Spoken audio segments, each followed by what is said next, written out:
Ruvia woke up because she started coughing very loudly. The girl didn't understand what was happening and why she was now on the floor. It seemed like this was her 54th life. She climbed onto the bed and sighed. She is very tired of everything. She will live this life like a lazy person. Ruvia decided that she would just rest all the time and do nothing. But suddenly, a woman burst into her room, outraged that the girl had only just woken up. The woman said that Ruvia was as useless as her mother, and weak to boot. The girl hasn't even had time to recharge yet, and she's already listening to lectures. The stepmother started screaming that she should come to her senses and finally get up, and not blink her eyes. The lady believed that the girl had problems with her head due to the fever, but the girl told her to shut up, and the woman was completely horrified. This is Ruvia de Grandiella Ruxen. She is 18 years old and died of a fever. She was the princess of the Duchy of Ruxen. Princess is not the best status for a lazy life. Moreover, in everyday life, she was ignored by the servants. The heartless stepmother and ruthless brother were also present.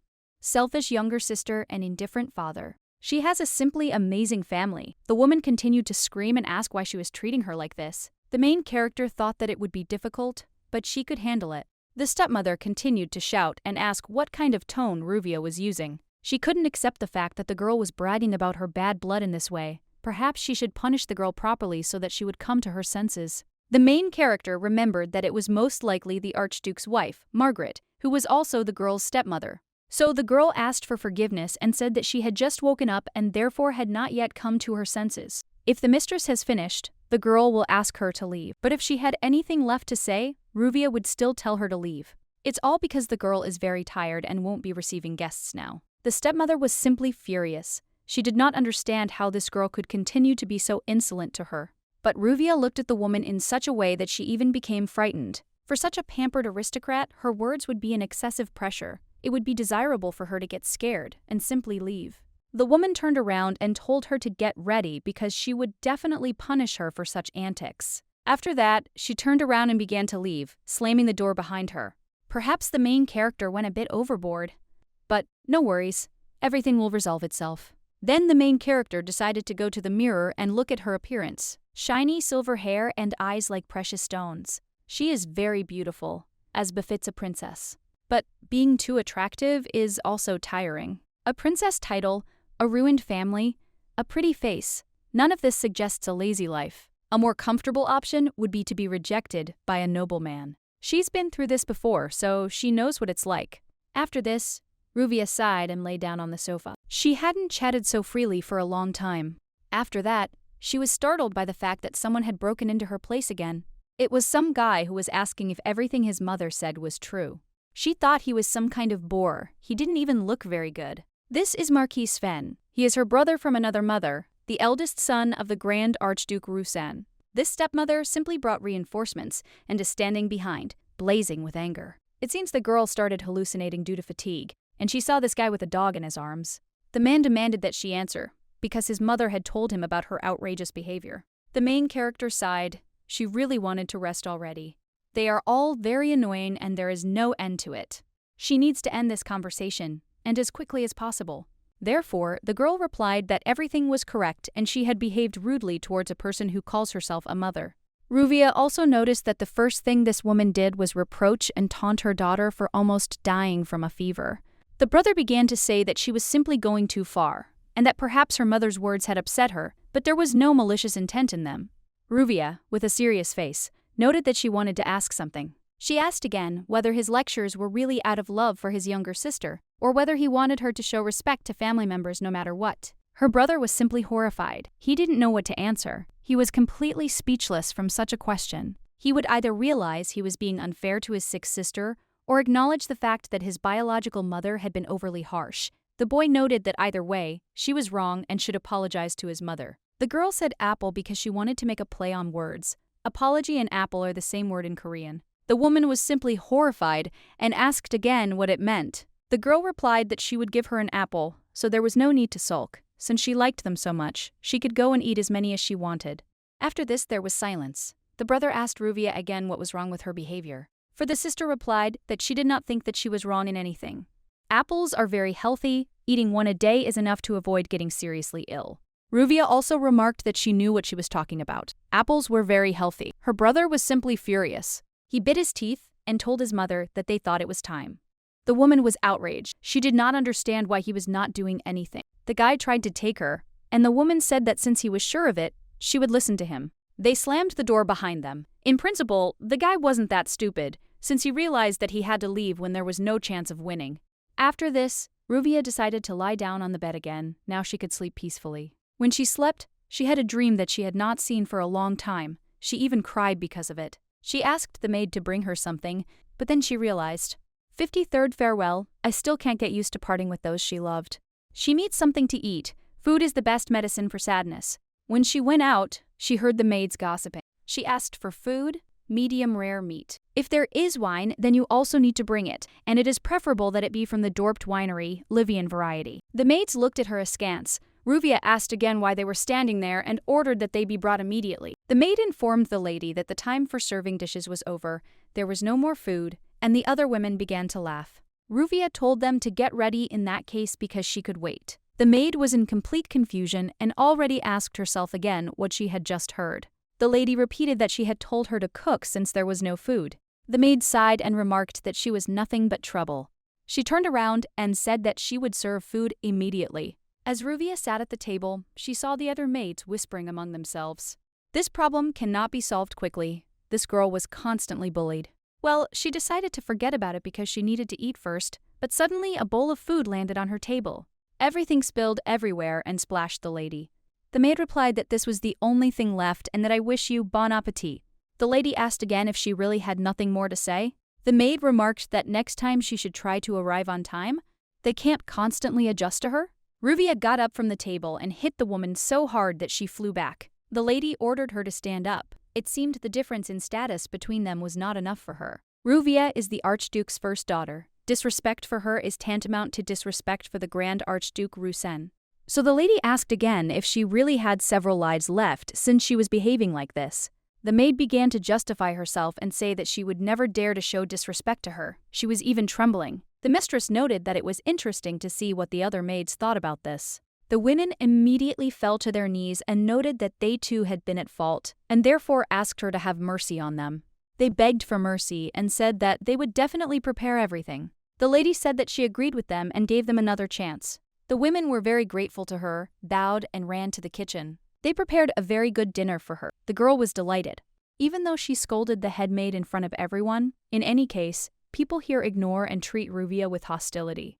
There are many ways to change the situation, such as gaining courage through good deeds and showing cruelty and destroying enemies. But the main problem is that all this requires effort. Even if she overcomes her laziness and sways people to her side, she will still be given away in a marriage of convenience as soon as she comes of age. Princess Ruvia already has a fiancé. He is the fourth prince of the Western Empire, a remarkable figure who has amassed enough power to threaten the crown prince despite having no right to the succession. He is the most outstanding suitor for us in the entire western part of the continent. Her life will go down the drain if she marries the fourth prince. Be that as it may, this union cannot be allowed, so she decided to act. A knight approached her from behind. He greeted the lady and said that the great Archduke was calling her to him. The girl was surprised and now asked if the Archduke was really calling her right now. The knight confirmed this, and the girl considered it an excellent opportunity. She asked the knight to escort her. As the Western proverb goes, cut the knot that twists itself. She would immediately sever ties with this family. The lady came and bowed. She introduced herself and greeted the great Archduke. Now she knew what kind of ruler the Grand Duchy of Ruxen was. Just by looking at him, you can tell that as a leader, he is impeccable. The man noted that she was not being friendly today, and the lady noted that she was not guilty of anything. Therefore, there was no reason to worry. After thinking for a while, the father noticed that she had changed, as if she were a completely different person. Basically, that's true. Well, the girl decided to tell him that it was just part of growing up. She was getting a little taller every morning, and it seemed like her personality was changing just as rapidly. The father was surprised and noted that they had not seen each other for a long time. The girl didn't understand what kind of reaction this was. Apparently, she thought that he wouldn't like it. Ruvia's birth mother was not from a noble family, but the great Archduke's love was so great that he wanted to take her as his wife. However, the daughter of his beloved woman will be carried away by a fever caused by all sorts of neglect from society and humiliation from her stepmother. It is unclear why this man did nothing. The father asked her if she knew why he had called her, and the girl replied that she had a rough idea. My father is going to scold me, but he will not tolerate unnecessary noise in his house. so he asks her to try to make sure this doesn't happen again. He'll talk to her mother later. The girl believed that he was simply asking her to cover the rotting wound with a rag and not pay attention. Father didn't understand what she was saying, and that made him a little angry. Ruvia told him that there were two options to heal the wound. The first is to take medication little by little and wait until it heals, and the second is to simply squeeze out the pus and thereby get rid of it. But since it is already too late, we must use the second option. She's leaving the Ruxin Duchy today. The servant was completely shocked and asked what the lady was talking about. Her father asked her again if she really thought he would listen to this nonsense, but the girl noted that he would have to listen to it. It's all because he is the cause of this wound. Ruvia knows she's an eyesore in this house. If it stays, it will never heal sooner, and they will continue to hurt each other. So for the good of everyone, she will leave. And when her father did not answer, she remarked that she would assume that he agreed and that she would leave the duchy within the day. After which the girl thanked her father and told him to take care of himself.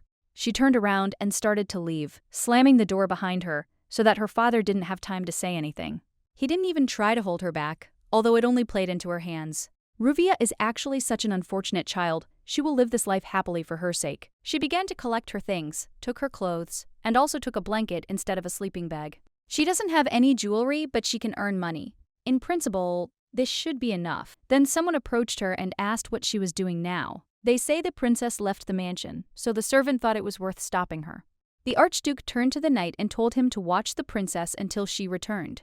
It won't take too much time. The knight turned to the duke and asked what would happen if the princess really decided to leave the duchy forever. The man replied that then he would have to bring her back here by force. The man, of course, listened to his master and quickly left. The servant turned to the master and asked what he intended to do if the princess was brought against her will. He understands the master's feelings perfectly. The princess is not guilty of anything. The Archduke replied that he knew and understood this perfectly well. The princess acted a little differently. She was always so depressed. But today she looked more determined than anyone else. It seemed to him that she would forever fly away to where they could not reach. Earlier, her brother approached her and asked what she was doing there. The girl replied that she was going to leave the mansion. Her brother didn't understand what she was talking about and thought it was just some kind of stupid joke. Ruvia asked for forgiveness, but she thinks this is the only right path for her. But the brother did not understand why she decided this way, which is why the girl asked if there really were better options. If they had been, the situation wouldn't have gone so far. Her brother didn't know what to say to that. Therefore, the girl said that in that case she would already be leaving and also wished him good health. Her brother grabbed her hand and asked her to wait and take something from him. This is an amulet bearing the seal of the Grand Archduke Ruxin. If she has any pleasure, she must use it. It is an artifact with a lot of magic. He offered her to use it in case of emergency. She should have tried while Ruvia was alive, but now it's too late. She's ready to say goodbye to this house. But suddenly, she heard someone calling her very loudly. It was Marie, the mistress's maid, who, with tears in her eyes, said that she would go with her mistress. The girl did not understand how she could leave her because she would not be able to live without her mistress. In her haste, the main character completely forgot that this child was the only one who was on Ruvia's side. The lady asked Marie to come back. It would be very difficult for her with the lady. But the girl said that there was nothing to worry about and that she would be useful to the mistress, so she begged to be taken along. Ruvia didn't understand why she was being so stubborn. Nothing good would happen to her with her. But the girl said that she wanted to go with the lady because she liked her. She remembered the guy's words about how he was going after her because he liked her, and it was obvious. The lady nevertheless agreed, because if the girl wanted it that way, she would take her with her. Marie was very grateful to her and promised that she would be a smart girl. The lady asked if Marie had any money by any chance. The girl replied that she had a little, but she spent it on a cake. And she also said that she would definitely earn more money. The lady was surprised. The girl began to say that she was very capable and that it would not be difficult for her to get money. She was so cute that Ruvia even smiled. She asked again if Marie really liked cakes that much. The girl replied that, of course, she really loved strawberries. The lady asked what else she liked to eat. The girl said that she likes filet mignon and also veal tenderloin steak. In fact, she had never tried them, but she had seen the owners eating them and was very envious. Then Ruvia smiled and said that for dinner tonight, they would have filet mignon and strawberry shortcake. The girl got scared and asked again what they would do, because they had no money. The lady noted that money could be earned and asked the girl to follow her. The maid asked again what her mistress wanted to do and hoped that she was not going to do anything bad. Marie asked if the lady had any business in this establishment. The man asked what they had come for. Ruvia asked if she could borrow the instrument for a while. The man was surprised when he looked at the harp and noted that their establishment did not rent it out. The lady said she would give him 5 sen for 2 hours. He was very surprised, and Maria noted that the harp itself cost 10 sen. Well, Our Lady relied only on the power of the aristocracy. The man agreed and said he owed her the harp. When they left, Mary asked what her mistress intended to do with it. Ruvia noted that this was how she was going to make money and noted that this place would suit them. She asked Marie to hold her hat. The girl was surprised and asked the lady what she was going to do. Ruvia asked her to turn it over so that she could put the money in it. The girl could not believe that her mistress was actually going to play the harp now. People immediately heard this sound and began to believe that it was some kind of street concert. Everyone came to their senses. The maid was very worried. Everyone was shocked. They didn't know that there was such a skilled musician on the street. It was so nice to be able to play the harp again. In her past life, she couldn't even touch an instrument. A whole crowd gathered. They threw in a lot of coins. Marie thanked everyone. She was simply delighted. The crowd could not understand who could play the harp less well. Suddenly, the woman suggested that the girl give a concert in her house. Everyone started arguing. They lined up to see whose house they would host the concert at. One of the men suggested that she become a permanent musician in their home, and the noise and hubbub began. The lady told Maria that it was time for them to go. When Marie started counting the money, she realized that it came to about 300 sen. It seems that this is the monthly salary of ordinary citizens.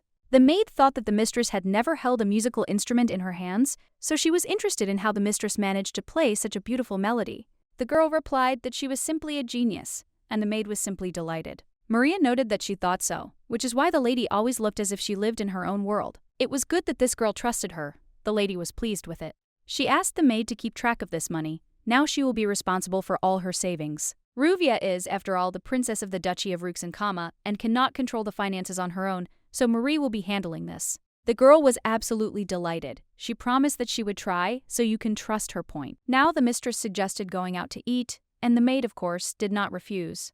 Marie became very embarrassed and remarked that I also had to go to such a place for her sake. Ruvia replied that it was not because of her, and that the lady herself wanted it that way. She also likes veal tenderloin steak and strawberry shortcake, so she shouldn't jump to conclusions. The girl was simply delighted and told her that she would definitely try even harder. Ruvia asked me if she found it strange that her behavior had changed so much. The girl replied that it was certainly surprising, but everything was fine, because she was her mistress. She was her beloved mistress. And she likes how resilient she is now even more. But this does not mean that her character was bad before. It was just that before, her heart would break into pieces just from looking at her mistress. But she likes everything, both the way she was before and the way she is now. The lady smiled, and the girl asked what the gentleman was planning to do next. She thought that she would become a bard. Ruvia replied that this was not so. They would go to the line, the free city of Lynette, a land of the Western Empire that belongs to no one 200 years ago. It was an ordinary village. And now it is the most significant city on the continent, all thanks to the prestigious academy. Lynette Academy is a higher education institution with a wide range of specializations. Teenagers up to 20 years old study there. It's a place with deep memories for the girl. Ruby simply founded this academy in one of her past lives. The lady decided to rent a room and inquired about rooms on the top floor. It cost 50 sen. The girl replied that of course there was, and asked which room she preferred and whether they would like to stay alone. The woman said she'd like a better room for two. Marie asked if they'd be staying there tonight. The lady replied that it was true, since they needed to board the ship to get to Lynette, and since they needed to catch the first flight, they couldn't spend the night here. The girl tried to explain to the lady that it was very expensive here, and she also had to buy a ticket. The lady noted that there was no need to worry. She had everything under control.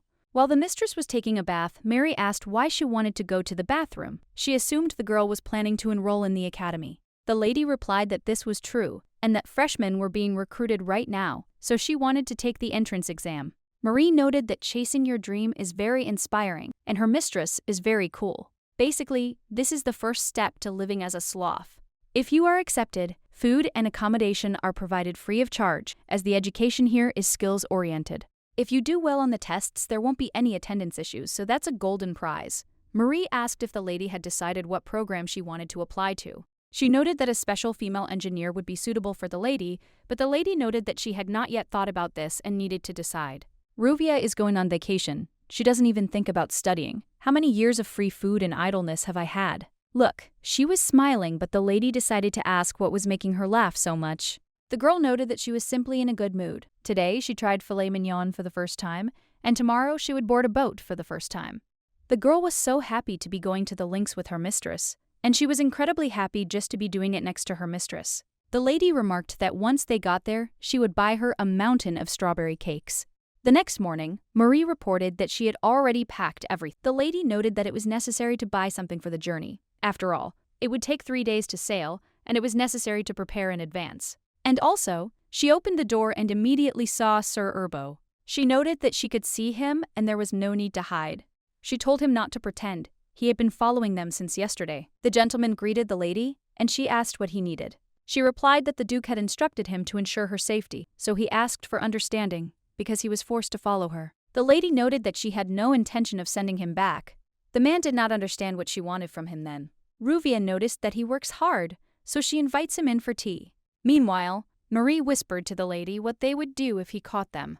Even if you speak quietly, the owner of Mana, sir, will hear absolutely every word. Therefore, the lady did not answer anything and told him to drink this tea and accept it from her and Marie as a sign of gratitude for his care. The gentleman was very grateful to her and began to drink tea. After this, he turned to the lady and told her to return to the duchy. The lady replied that it was not interesting and the knight did not understand why this was so and whether she was really going to leave these lands. The lady noted, because it was indeed so, they were sailing away on today's ship.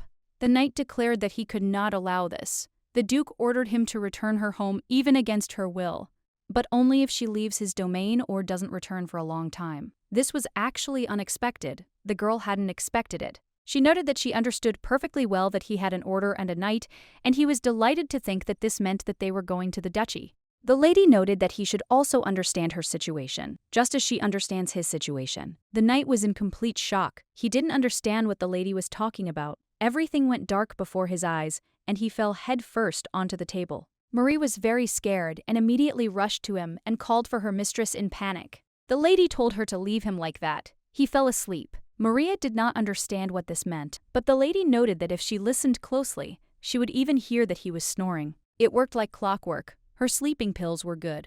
The girl asked the lady why he fell asleep so suddenly. Ruvia noticed that he was probably tired, and she suggested moving him to the bed so that he could get a good night's sleep. And they said that Sir was the most outstanding of all the wielders of mana. He's a sucker for tea from the person he's spying on. He's so naive. The lady closed the door, left a note for the knight that the payment for the stay was due, and she was leaving it to him and hoped that this would not happen again. This is a punishment for his actions, not because she didn't want to pay. Marie was absolutely delighted by what she saw and hastened to inform her mistress that this was Port Lynette. Her eyes sparkled and her voice trembled with admiration. Meanwhile, the lady felt extremely tired. She could barely suppress a yawn, as long days on the road had worn her out. The 3 days spent on the ship had left their mark. The lady's entire body seemed to have become numb. Every muscle ached from the tension. Marie, not hiding her delight, shouted loudly for her mistress to look at the enormous port. For her, the sight was truly wondrous. However, the lady reacted calmly. She merely dryly noted that the port was certainly beautiful, but that it didn't move her. The girl was surprised that her mistress remained indifferent. Ruvia, noticing her surprise, said with a slight smile that she was, of course, surprised. Marie chuckled and noticed that the lady was lying. In fact, she simply didn't understand what everyone was so excited about. The lady was accustomed to such sights. This wasn't her first visit to such a large city, and she even lived here once. She was a teacher then, and walked these streets holding the hand of a boy who excitedly asked if they would live here. The lady then confidently replied that this city would become their new home, and her words were full of warmth and promise. The children were delighted with her words, especially when they learned that the lady was going to build a school for them here.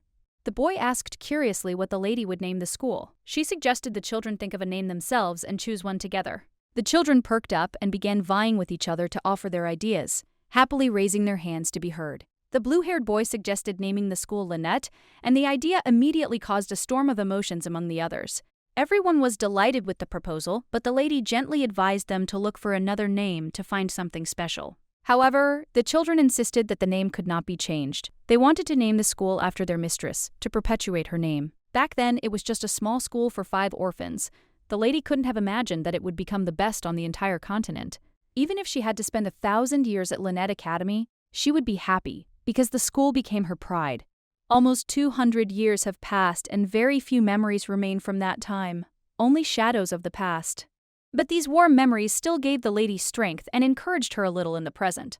Ruvia was soon informed that her registration was complete and the exam was scheduled for the following week. Marie confidently told the lady not to worry. She believed in her and knew that everything would definitely work out. Even if the lady fails her exams, she won't be upset.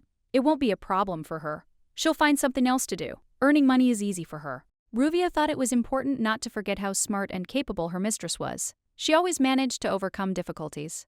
Talented students from all over the West flocked to the exams. Everyone wanted to get in, and the competition was fierce. As the level of knowledge had changed over the past 200 years. The demands were now much higher. The lady really didn't want to study, but she had to. Without preparation, she risked failing the exams. She told Maria to go to the dorm first. She decided to go to the library herself. She needed to study. The maid said that she would take the bag since the mistress wanted to stay in the library to study. Maria happily said goodbye and ran to the dormitory, leaving the lady alone with the books. Ruvia chose a book about the humanities, history, and philosophy. She decided to read it to gain some insight into the topic. The book's title seemed tiresome. She didn't understand why it was so interesting, but it was a pleasure to read. She wondered why she enjoyed reading so much. She realized it had been a long time since she'd read simply for pleasure. Her previous life had been harsh, full of battles, conspiracies, and death. There was no room for peace. Back then, she only dreamed of one day being able to calmly read books without thinking about battles and dangers. It seems her wish came true. Reading proved far more interesting than boring official documents. After reading, the lady decided to rest a little and went out into the garden to unwind in the fresh air. She was sitting quietly in the garden, not bothering anyone, when suddenly someone addressed her, breaking the silence. Opening her eyes, she saw a girl with pink hair standing in front of her, looking at her. The girl was surprised and said that at first she thought she had made a mistake, but it really was Mrs. Ruvia. She noted that they hadn't seen each other for a long time, and a friendly, warm smile appeared on her face. It was Marquis Hansen's daughter, and her name was Janet. She greeted the lady and remarked that it was very surprising, as she hadn't expected to see her there. She was, after all, the famous Princess Ruvia of the Ruxan Duchy. She wondered why the girl at the academy had assumed she'd come to take the exams. Zanat admired her bravery. She believed that it would anger the Grand Duke. It is a great honor for any family if one of its members passes the exam at the academy, but it can also bring shame on the name of their house if they fail. The dim-witted Princess Ruxina, a disgrace to the duchy and a mockery of high society. Why is she even trying to take the entrance exam to Lynette? She'll fail it anyway. She's got plenty of courage. That's what she's trying to say. Marquis Hansen's daughter, Jeanette. Her father is one of the empire's mainstays, a great aristocrat, one might say. It's not far behind the Ruxan Duchy in importance, but she can handle it no matter what. The lady noted that before the most common thing she saw was blood, but here was a girl who looked like cotton candy, which was quite cute. The girl didn't quite understand what Lady Ruvia's smile meant. Meanwhile, the mistress came to have a little fun and said that, judging by her words, she wasn't at all afraid of failing. The girl noted that it was all because of this, that she had prepared with all her might. The lady asked if she could ask a couple of questions, as she had recently read a book and was confused. The girl replied that the lady could ask her as many questions as she wanted. Ruvia asked if she could answer how Kasan's problems affected future generations in the war to liberate the Southern Empire in 524 CE. Janet replied that it was a very standard question. She began to talk about the victory of the Southern Empire over the Northern one, describing how this affected the political balance, but the lady abruptly interrupted her, saying that she did not want to hear about the consequences of the war. She then cautiously asked about Kasan's role in the emancipation movement, noting that the movement had changed not only Southern society but also had an impact on the Eastern lands. The girl was frightened and hastened to justify herself, saying that she had meant something completely different and that her words had been misunderstood. To change the subject, she asked about Fernel's theorem concerning the refraction of light, and asked how to correctly establish the beta factor in the 38th equation for a given differential. The girl tried to answer something, but quickly realized that she would not be able to explain such a complex topic and fell silent. The lady, seeing her confusion, decided to ask an even more difficult question about the paradoxical reaction of the empathic nerve and the physiological reactions of the body. She noticed how the girl began to twitch nervously and wondered why such a reaction arose to such a simple question, in her opinion. The lady realized that this topic was probably not the best one for teasing the girl, and perhaps it would be worth changing the approach. She decided to ask the girl if she had prepared well for the classes, hoping to hear a more confident answer. The girl blushed deeply, but still said that she had prepared diligently and tried her best. The lady smiled and said that she was grateful for her efforts and that perhaps she should read a little more herself. You shouldn't think that the lady said this mockingly. She was genuinely worried about her and wanted to help. The girl turned away, and the lady could not understand what exactly caused her to behave like this. The girl began to walk away sadly, and the lady wondered if she should have pressed her harder, because if she continued to bully her, it would become tiresome. Although, deep down, the lady did not believe that Janet could defeat her in anything. Besides, she felt a little sorry for this sweet girl, who seemed to have no idea about some things. Feeling hungry, the lady decided to treat herself to something tasty in honor of the fact that the girl had studied well after all. A week later, her maid Maria was confident that her mistress would pass the upcoming exam without difficulty. But even if she doesn't cope, it's not scary. There's no need to worry too much about it and put too much pressure on yourself. The man announced the exam was beginning. The lady immediately prepared herself, pen at the ready. She was calm and ready to tackle the tasks. When she saw the questions, she thought they were too easy. She was at a loss, unsure of how to proceed, even though her teen had worked so hard. She also realized she'd forgotten to check the score required to pass. Answering perfectly might raise suspicion. Behind her sat Janet, confidently filling out the answers. The lady noticed her concentration and calm. From the way Janet worked confidently, it became clear that the tasks were really not difficult and perhaps there was no catch. The lady decided she would score exactly 90 points. This would be enough to pass the exam and not stand out. She thought it was a great plan. From now on, her life would be simpler. She could afford to be a little lazy. In the morning, while the lady was sleeping, someone was thinking about how she had done on the exam and whether she was confident in her answers. Despite the high level of competition, no one doubted her abilities. She was seen as a strong contender. The lady told everyone she was confident everything would be fine. She refused to entertain the thought of failure. She considered herself a genius. She was sure that passing the exam was just a formality for her. She gave just enough correct answers to earn a 90. That's definitely enough to pass. The maid asked if she'd heard right and added that everyone was talking about how difficult the exam was. Hearing this, she became even more nervous. The lady stood up abruptly and asked in surprise whether the exam was really as difficult as everyone said, as if she didn't believe what she heard. After all, on the way she overheard you saying that in the last 10 years, the exam had not been as difficult as this time. There are rumors that some people think it's pointless to wait for the results and simply leave without even hoping for a positive outcome. The lady could not believe her ears and wondered if she had gone too far when she expected to get at least 90 points. Although, if you think about it, there are real talents gathered here from all over the continent, so there is probably no need to worry in advance.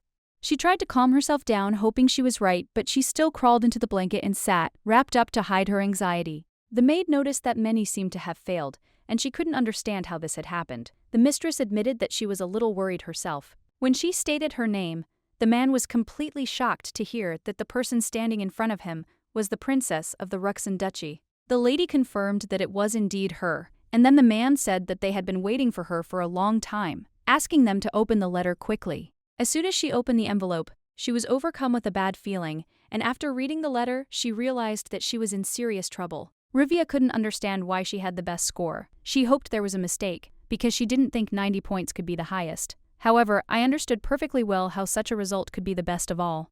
Janet approached Ruvia, smiling faintly as she noticed they were meeting again. There was a certain confidence in her voice, as if she had been expecting this meeting for a long time. Janet asked curiously how the lady had done on the exam. There was a hint of mockery in her tone, as if she already knew the answer. Although, according to her, there was no point in even answering. Janet understood everything perfectly well. She added that there was no need to be upset. Passing the entrance exams to Lynette Academy was incredibly difficult. Janet remarked that if Ruvia wanted to retake the exam next year, she could always turn to her for help. Her voice was confident. Janet added that she thought she could be a great support to Ruvia. She was confident in her abilities and knew how to help. At that moment, the woman at the registration desk interrupted their conversation. She remarked that the lady seemed confused, hinting at a misunderstanding of the situation. Ruvia wanted to object, to explain that this wasn't true, but Janet snapped that she'd had enough of this kind of talk. Her voice sounded irritated. Janet smiled, noting that the lady was probably trying to hide the obvious result. Bowing her head respectfully, she asked permission to take her leave. Ruvia, feeling awkward, apologized, adding that she was simply too shy. Her voice trembled, betraying her nervousness. The woman with the registration understood everything perfectly. Ruvia hadn't even entered the academy yet, and she was already having problems with those around her. Ruvia was about to leave when the woman with the registration stopped her, saying that she had something that needed her attention. The woman smiled softly, noticing that there was at least one person who genuinely wanted to see her. It warmed her heart, even if everything wasn't going according to plan.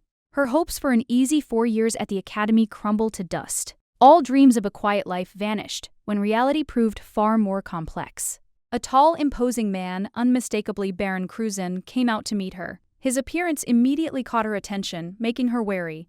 Seeing in person the person who had scored the highest scores in the Academy's history was truly amazing. Such an event doesn't happen every day. In her past life, Ruvia founded this academy herself and could not have imagined that the exams would become so difficult for future students. Entering the academy will only complicate her life because the attention on the person who scored the highest score will be constant and there will be no time to rest. Then she decided to clarify the situation right away and said that before starting the conversation, she wanted to clarify something in order to avoid misunderstandings. The man didn't seem to understand her words and asked again what exactly she was talking about, clearly not expecting such a start to the conversation. Ruvia replied that it was about her scores. She admitted that on some tasks she had simply gotten lucky and guessed the correct answers. Her high entrance scores didn't reflect her true level of knowledge. They were more a stroke of luck than a sign of her ability. The man laughed, noting that Lady Ruvia was not only intelligent but also able to display her abilities with modesty and grace. This combination of intelligence and modesty struck him as magnificent. He wanted Ruvia to understand that his admiration stemmed from more than just her success at the ball. Her intelligence and insight had made no less an impression on him. When he glanced at her answer sheet, his surprise was hard to hide. Even in short sentences, she clearly and concisely explained the essence of each question. Some of her answers seemed so precise and profound that they even transcended established academic dogmas and views. He could hardly believe it. In his entire life, he had never encountered such obvious talent. If this wasn't destiny, he no longer knew what it was. He realized that there was very little time left before retirement, but in the end, he would make every effort to reveal her outstanding potential. He was determined and didn't want to put it off any longer. But it was at that moment that Ruvia decided to take her own course. She calmly stated that she was going to cancel her application to the academy, which greatly puzzled him. The man didn't understand what she was saying. He tried to process her words and find some meaning in them, but to no avail. He thought he might have misheard, but Ruvia repeated. She was sorry to have misled him, but she had to go. The man asked her to stop and wait. He didn't understand why she was doing this or what was really going on. Then Ruvia frankly said that she had a good reason for this decision, although it was difficult for her to talk about it. Ruvia suffered from a chronic illness. She barely passed the exam, and her high score came as a surprise. But studying at the academy would be too much of a challenge for her. The man looked at Ruvia with interest and asked if he could find out what illness was plaguing her. His voice was full of concern, but a hint of curiosity was also evident.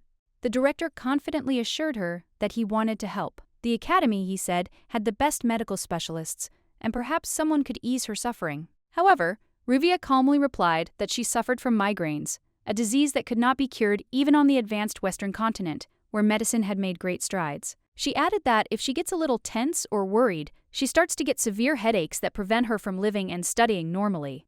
If it weren't for this constant pain, she would certainly have tried to cope with her studies. But Ruvia felt that in her condition, it would be simply impossible. She assumed the director was already busy and thanked him for his attention. Due to illness, enrollment was impossible, but the academy will forever remain in her heart. However, the man wasn't about to give up. He thought for a moment and then offered her a completely different, unexpected option. The director said Ruvia could stay at the academy. She wouldn't have to attend classes regularly. They'd find a special approach for her. If she commits to studying, the director will personally ensure her passing grades. All classes and homework can be replaced with tests at her convenience. Ruvia thanked him warmly for the offer, but added that she couldn't make any promises now, as she wasn't confident in her abilities. She was about to leave, but the director reminded her of the academy's rule. No expulsion during the academic year is allowed, so that students do not drop out after receiving a scholarship. However, if Ruvia did decide to leave, no one would stop her. She considered it. The terms were truly favorable. It was unlikely they would offer better anywhere else, but the very fact that she had to make promises greatly unsettled her. The laws she was accustomed to didn't apply in this world. One of the local rules stated that if a person made a promise, it automatically became binding, regardless of the circumstances.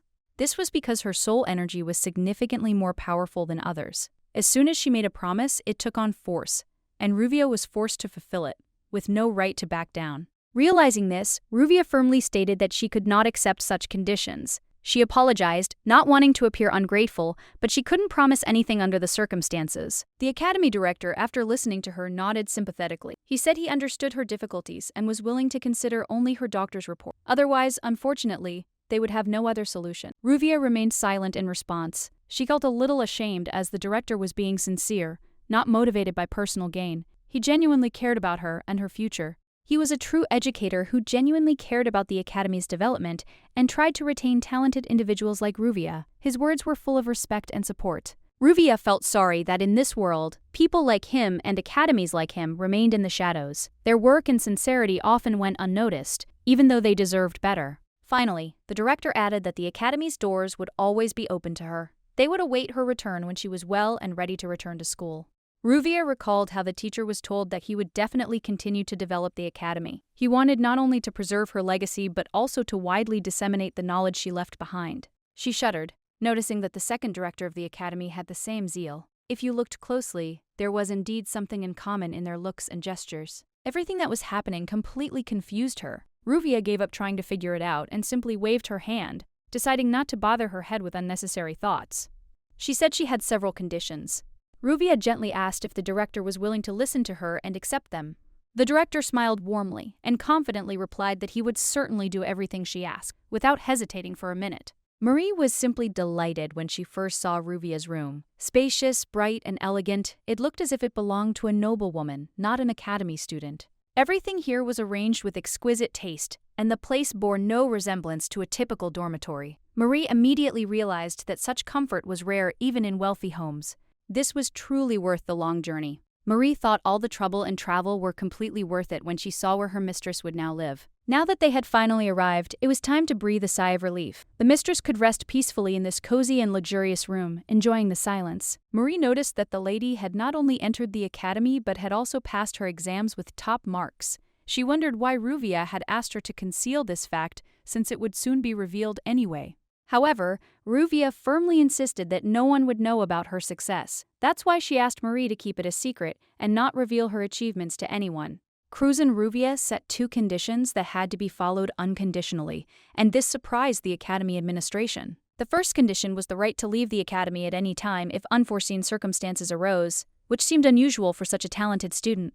The second condition concerned keeping her exam results confidential. Ruvia insisted that no one but her superiors know about it. The academy's director couldn't understand why such outstanding achievements should be hidden. Her scores were record-breaking and would have been a historic achievement for the school. He believed that such achievements should be known to everyone, but Ruvia explained that excessive attention could cause a deterioration in her health. The man didn't fully understand what illness was being discussed and initially tried to object. He found it strange that someone would voluntarily give up fame. However, he eventually realized that changing Ruvia's terms was impossible. Her resolve was unwavering, and the director was forced to give in. Marie began to sob with resentment. Her mistress deserved universal recognition, and she wanted her talents to be known throughout the continent. But Ruvia hadn't planned on living like ordinary students. Her plans and views on studying were completely different, and she wasn't striving for popularity. Ruvia felt she had to do something to improve the situation.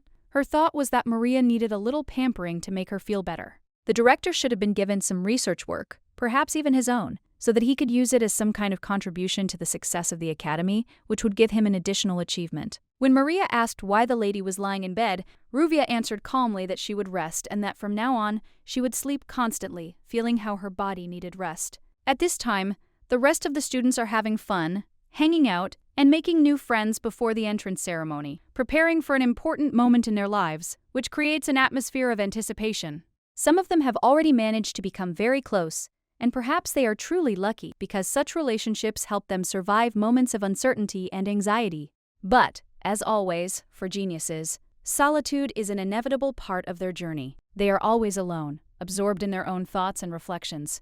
The maid didn't understand what was going on, her gaze puzzled, but even in the future, she wouldn't care. She continued to think that she needed to establish friendly relations with others.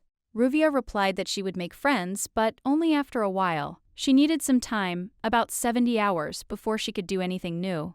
The maid suggested to the mistress that she start looking for new friends, and perhaps a boyfriend, so as not to dwell on her loneliness and to find support among people. The mistress was shocked by this proposal. She hadn't expected such advice from her maid, who was always calm and reasonable. She couldn't understand how this could be possible. A boy? The maid explained that the fourth prince was studying at the academy, and this could be her chance. The maid believed that their meeting might not be accidental, that fate might bring them together, and that she might be destined to be with this prince. The maid's imagination already had a vivid picture. Her mistress and the fourth prince as a couple together at some ball or reception ceremony, surrounded by attentive glances.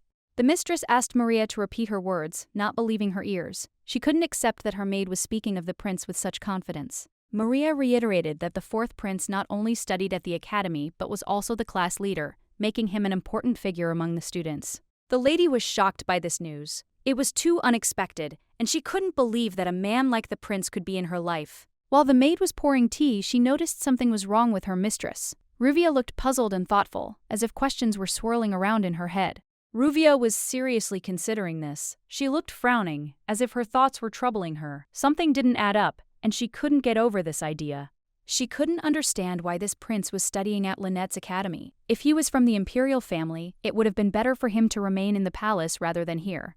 If Ruvia had known that the meeting with the fourth prince would happen so quickly, she would have tried to resolve the matter before leaving the duchy to avoid any possible problems. However, if you think about it, she wouldn't have to leave the dorm, because in 4 years she would have finished her studies and received a diploma without facing any unnecessary hassle. The chances of meeting the prince during this time were slim, as Ruvia had no plans to leave her hiding place and intended to spend all her time in her room, avoiding all meetings. Besides, being a runaway princess, her marriage to him would be declared invalid, and this could solve most of her problems, relieving her of unnecessary obligations and pressure. If this did not happen, Ruvia would be forced to resolve the situation on her own, but this no longer seemed such a difficult task to her, since she was used to dealing with difficulties. However, she felt very good in bed, and now she was happily enjoying her rest, as if her whole life was reduced to nothing but cozy solitude and comfort. After 12 hours, the maid, who was very worried about her mistress's condition, brought her food, hoping that it would help her regain her strength and return to her normal rhythm of life. After another 24 hours, the maid tried to wake Ruvia, worried that her long absence might affect her well-being and put her in a negative mood. 48 hours had passed and the maid had already tried all the methods to wake up her mistress, but none of them worked, and Ruvia still did not wake up. Finally, after 72 hours, Ruvia woke up, reporting that she had finally had a good night's sleep and was feeling great, despite the long rest and stress of the last few days. Ruvia noticed Maria's strange behavior, which immediately caught her attention. She quickly realized something was wrong, though she couldn't quite put her finger on it. She tried to speak to the maid, but she refused to speak to her, clearly avoiding contact. This alarmed Ruvia, causing her to wonder about what was happening. Ruvia noticed that Marie seemed more confident, believing her mistress didn't need anything from such a simple girl. This made her think something was wrong with their relationship. Realizing the maid was offended, Ruvia decided to calm her down a bit and offered to try something delicious. She hoped this would help ease the tension and establish rapport. Ruvia offered to eat strawberry cake, but the maid immediately turned away, clearly not interested in such an offer, and refused, which surprised Ruvia even more. The lady thought that in that case we could go to Maillon, a restaurant that serves delicious spaghetti with seafood and tomatoes. She even suggested we get some strawberry juice to go. Ruvia decided that if the maid didn't join in, she would eat everything herself. This prompted Marie to approach and remark that such efforts were unnecessary and that she shouldn't worry about her condition. Maria still couldn't hide her distress and admitted she couldn't do anything about it. This underscored her concern, even if she didn't show it openly. Ruvia was puzzled by how anyone could not care for their mistress. It seemed impossible to her, as caring for the person you serve was a natural part of their relationship. Ruvia explained that just as a child needs its mother, so too should a servant be close to her mistress. This care was an important part of their mutual bond.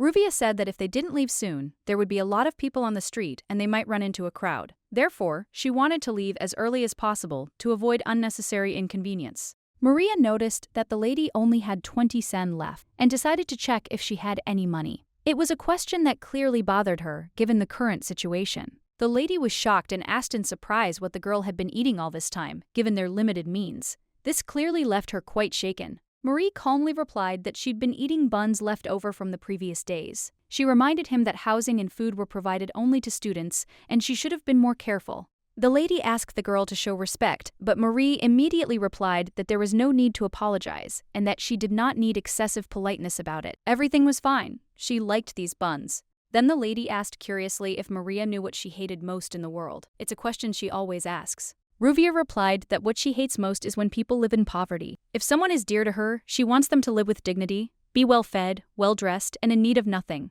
That's why her maid, Marie, must live the same way. Marie tried to explain that simply being near her mistress was enough for her, that this alone was enough for her happiness. However, Ruvia disagreed and insisted that the maid follow her. Marie was a little confused, unsure of what exactly she was about to do. Ruvia said they would go earn money, and this time the goal wouldn't just be to earn money, but to collect as much as possible. It was a clear goal, and they were confidently moving toward it. All the students looked so energetic and full of energy that Mrs. Ruvia couldn't help but notice how wonderful this time was.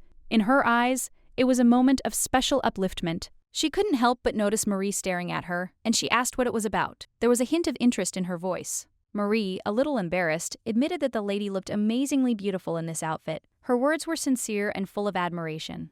Ruvia smiled, noticing that this was indeed the case. She was pleased with her appearance and happily accepted Marie's compliment. The maid, always attentive, added that her mistress was the most beautiful and asked curiously what had prompted Ruvia to choose this particular dress. Ruvia explained that since the beginning of the school year, all students have been wearing the academy uniform, and she simply needed this dress to earn some money. Look, the maid sincerely hoped her mistress wasn't up to no good. Ruvia, laughing, replied that she was simply being silly and not worth worrying about. Suddenly, there was a loud bang, and Ruvia looked up to see what was happening. It was a moment of surprise, and everyone's attention was riveted on what was happening. One girl screamed loudly at another, accusing her of inappropriate behavior and demanding an immediate apology. Her words were full of anger and aggression. They were students from the academy, and the one who had just been insulted took the blame and apologized, despite the obvious injustice of what was happening. The insulting girl didn't let up, declaring that her opponent's appearance immediately revealed her to be of a lower class. She looked at her with disdain, considering herself superior. Ruvia wasn't surprised by this conflict. Such situations usually occurred in such institutions, and there was nothing new in such student behavior. Ruvia hit the girl again, not giving her a chance to explain, and asked if she really called that an apology. She couldn't believe they would teach her that way in her house. Most likely, this girl had no home to speak of. She continued to cry and tried again to apologize, but her words were useless. Marie asked the lady how they should act in this situation, what they should do next. The question was sincere, as the situation was quite complex. Ruvia asked why she was still standing there. Time was ticking and they needed to leave as they were running late. The girl reminded him of this, not hiding her impatience. Marie wondered if they couldn't help this poor girl given her pitiful state. She sincerely hoped there was a way to intervene. The mistress asked again who they were talking about, referring to the commoner. The maid confirmed that they were talking about her, which added tension to the conversation. The lady continued that this girl's behavior was entirely consistent with her low birth. This attitude was the norm for her, which only confirmed her contempt. If this girl truly believed herself guilty, she should have gotten down on her knees and begged for forgiveness, like a dog, according to the mistress. That was her view of the situation. The girl tried to say at least something in her defense, but the aristocrat shouted at her to quickly carry out her orders, without wasting time on empty talk. Ruvia noted that the maid probably understood perfectly well that such situations happened all the time, and they couldn't help everyone who found themselves in trouble. Maria was upset and noted that she understood what was happening, and the lady noted that this option could not be criticized, since differences in origin are present even within the academy. The maid agreed with her mistress and confirmed that this was how Ruvia usually acted, always acting at her own discretion. This was her usual behavior. However, this little brat still didn't understand much. She was just beginning to grow up. Ruvia didn't found the academy to watch such childish antics. The lady added that it was impossible to ignore this, and she nevertheless decided to intervene, stepping forward sharply and, without thinking, hitting the aristocrat in the head with her heel. The girl screamed, trying to figure out who had dared to do this. There was rage and surprise in her voice. She was completely delighted by what had happened. The lady's voice came from behind, calmly declaring that it was she who had initiated this. Ruvia made no secret of her intentions. The girl was shocked when she saw Princess Rexina standing before her. Shocked, she couldn't believe the lady herself had decided to do such a thing. The lady noticed that this was not done on purpose, and then asked the girl again who asked her to stand in this place, under attack. In response, the girl lowered her eyes, embarrassed, and quietly said that lady should be more careful next time, not to cause herself unnecessary problems. The lady smiled back and asked why the girl hadn't introduced herself earlier. It seemed odd, since she couldn't have failed to know who she was. The girl became even more frightened, her heart beating faster. She couldn't believe the princess was asking her such questions. The lady repeated, in a cold tone, that she had asked why the girl hadn't introduced herself properly. She seemed unaware of who stood before her. In fear, the girl immediately bowed deeply, introducing herself as the daughter of Viscount Felon, trying to ease the tension and show respect for Ruvia. The lady sighed and wondered why the girl's knees were so low. Apparently, it was important, because she couldn't understand how she could have positioned her legs like that. The girl's left knee was slightly twisted, which piqued the lady's interest. Seeing this, she asked again, why had she placed her right hand on her waist? The lady noticed that the girl seemed to deliberately tilt her head before arching her back. Perhaps this was a new method of greeting, and she decided to inquire. The aristocrat, despite her confusion, apologized. However, she said she would teach the girl and, to avoid leaving anything unsaid, suggested she try again. The princess, without hesitation, added that she needed to bow again, but that this should not be perceived as something wrong. Everything must be done according to the rules. The girl confidently replied that she had been well trained and would do everything as expected. To avoid making any mistakes, she promised to follow the advice and would thank the lady later. The lady again reminded the girl to bow her head lower and take her time. As modesty and elegance are important elements of behavior in Western culture, she needed to be more refined. Afterwards, the lady approved of her actions and said that her greeting now complied with all the rules of etiquette. She noted that the girl had learned her lesson well. The girl thanked her for her guidance. The lady, in turn, asked if she would like to continue her training, as she was willing to offer a few more useful tips. However, the girl, without hesitation, immediately bowed. She expressed gratitude for the lesson and declared that it was quite enough for her. She had urgent business to attend to and, apologizing, she stated that she had to leave, but with gratitude for the knowledge she had received. The mistress announced that it was time to leave this place. The maid was completely delighted. It was a true miracle for her. Once again, the mistress's heart had conquered her feelings. Ruvia couldn't understand what was so special about what was happening around her, or why other people were so delighted. It all seemed completely alien and incomprehensible to her. Suddenly, Ruvia heard someone thank her. The unexpected gesture caught her attention, causing her to stop and look around. Turning around, she noticed a simple girl named Ryudinka, who bowed to her gratefully. Ryudinka said she was immensely grateful because it was for her sake that her mistress had done such a deed. Ruvia approached the girl and calmly noted that her actions weren't aimed specifically at her. It was for a completely different reason. The lady explained that she wanted to teach a lesson to one of the women closest to her world, Mina. This was her personal decision, unrelated to the commoner. Therefore, in her opinion, there was no point in jumping to conclusions. She didn't even know this girl was here. She had nothing to do with this matter. Despite this, the girl was still touched by the mistress's words. She noticed that Ruvia hadn't really meant to inconvenience her. The name was Milia, and she promised herself she would never forget the gesture her mistress had made for her. It left an indelible mark on her heart. Maria couldn't help but ask again if the lady truly wanted to help this girl. Her doubts were understandable, and she decided to clarify. Ruvia had long ago explained that this wasn't true. None of this was happening out of a desire to help or anything like that. She added that they needed to move on.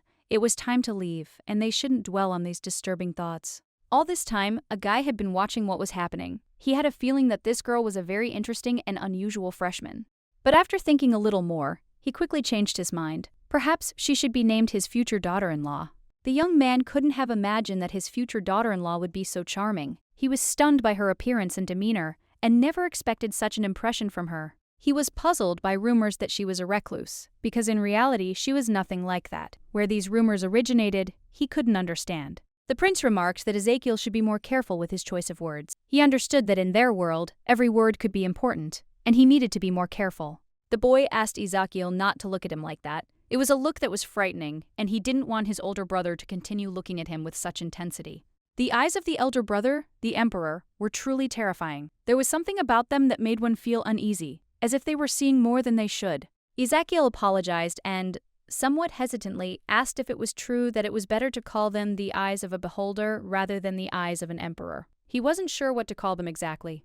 The eyes of the contemplator. Currently, only one person on the entire continent possesses this gift, the fourth Prince of Orleans. It is a special ability that allows one to see the essence of things. The eyes of the beholder have a unique ability to discern the truth hidden behind external appearances. These eyes are considered the symbol of emperors and are often referred to as the eyes of the emperor. The owner of these eyes was destined to become the ruler, and at the moment, a fierce struggle was being waged for the right to inherit power in the Western Empire between the crown prince and the fourth prince. The prince warned them that they were not alone in this academy and that they needed to be careful. The battle for power required attention and caution to avoid unnecessary risks. Ezekiel noted that if the crown prince himself was here, then he should be the one on guard, and promised that she would take this into account in her further actions. He also added that the future of the prince's daughter-in-law looks truly exciting and difficult to imagine. These words could not help but draw attention to her extraordinary destiny. This woman is no recluse, but an incredible beauty whose looks and charisma would outshine anyone in the empire. Her likes can be found on only a few fingers of one hand. Regarding the way she interacted with the Viscount's daughter, he couldn't help but remark on her behavior. It was pure perfection. Her charm left no one indifferent. Ezekiel inquired about his opinion of the princess, asking him to share his first impressions of her character and behavior at this academy.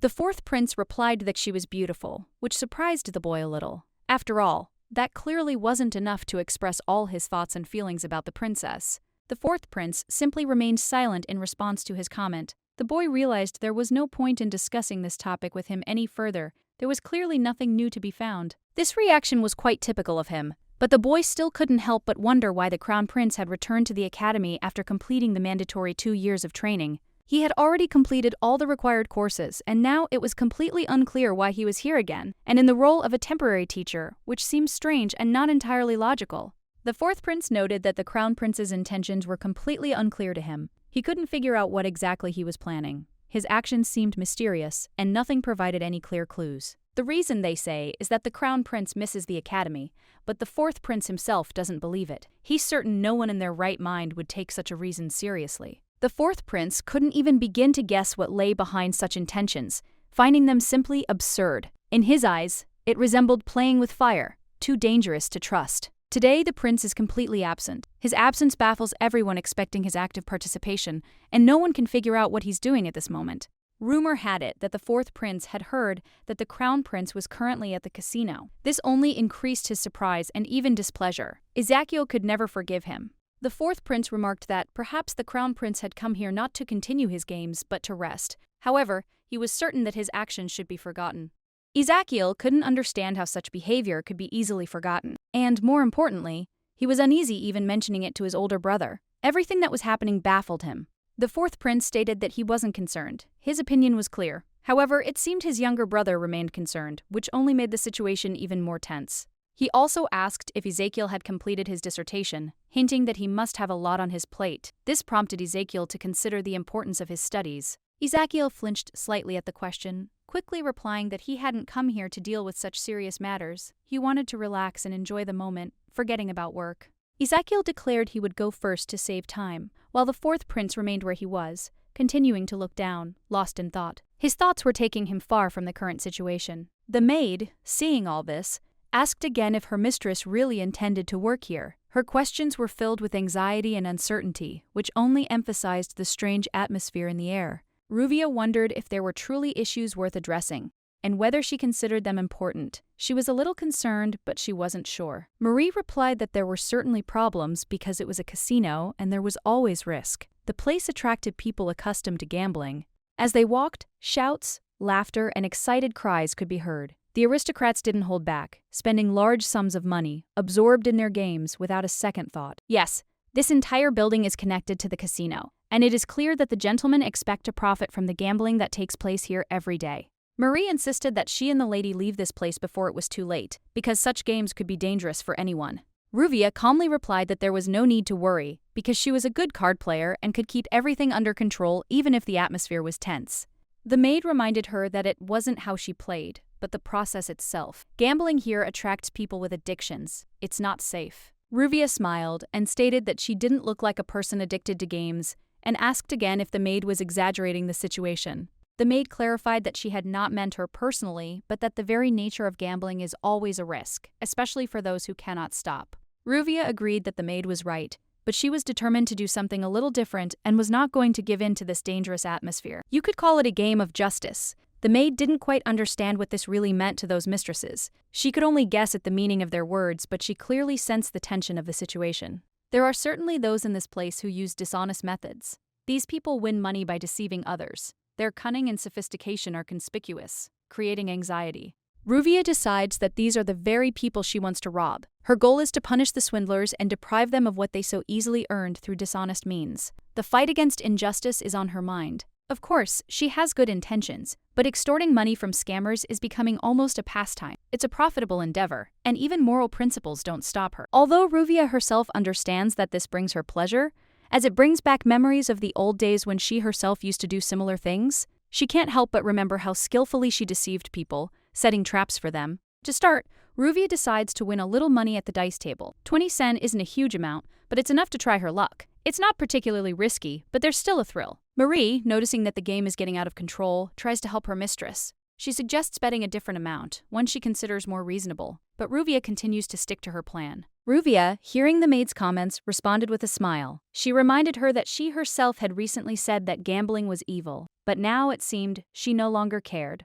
The maid, seeing that Ruvia wasn't going to back down, began to doubt. She admitted she didn't know what was going on, but Ruvia was firm in her resolve. They had to win at any cost. Marie was absolutely thrilled when they earned their first 200 sen. She immediately began dreaming of more, imagining how they would soon become truly rich. Ruvia remained more reserved. However, Ruvia realizes that it's impossible to make money gambling. She looks at the maid, reflecting on how pointless such games are despite all the winnings. Marie is surprised when Ruvia stands up and heads for the exit. She says they're winning and that it would be foolish to leave now since luck is on their side. But Ruvia remains adamant. Ruvia decided it was time to play a different game. She was preparing for the next stage of their plan, which was far more important and ambitious than simply winning the dice. Everything was going according to plan. The maid, noticing Ruvia's seriousness, asks if they should continue. She suggests putting all the games aside and simply enjoying the process, but Ruvia firmly rejects her suggestion. Ruvia replies that if they're already here, there's no point in wasting time. They need to do everything they can to complete their task. She's determined to try to get more. Ruvia asks about the maid's 3,000 sen. She tries to convince her mistress that such a sum is entirely possible. Ruvia is confident that luck will be on their side. In such a huge casino, full of gamblers, there are bound to be those trying to cheat the system. After all, where big money is involved, there are always scammers. A family could live for a whole year on 3,000 sen, depriving themselves of everything. This amount would allow them to forget about poverty and live quite comfortably. If she manages to earn this money, she'll be able to put her financial worries to rest for a while. And if she wins even more, she won't even get out of bed. She carefully scanned the room, trying to determine who might be a good fit. At that moment, she heard a man complain that he'd been counting on a flush, but the cards had turned out to be completely different.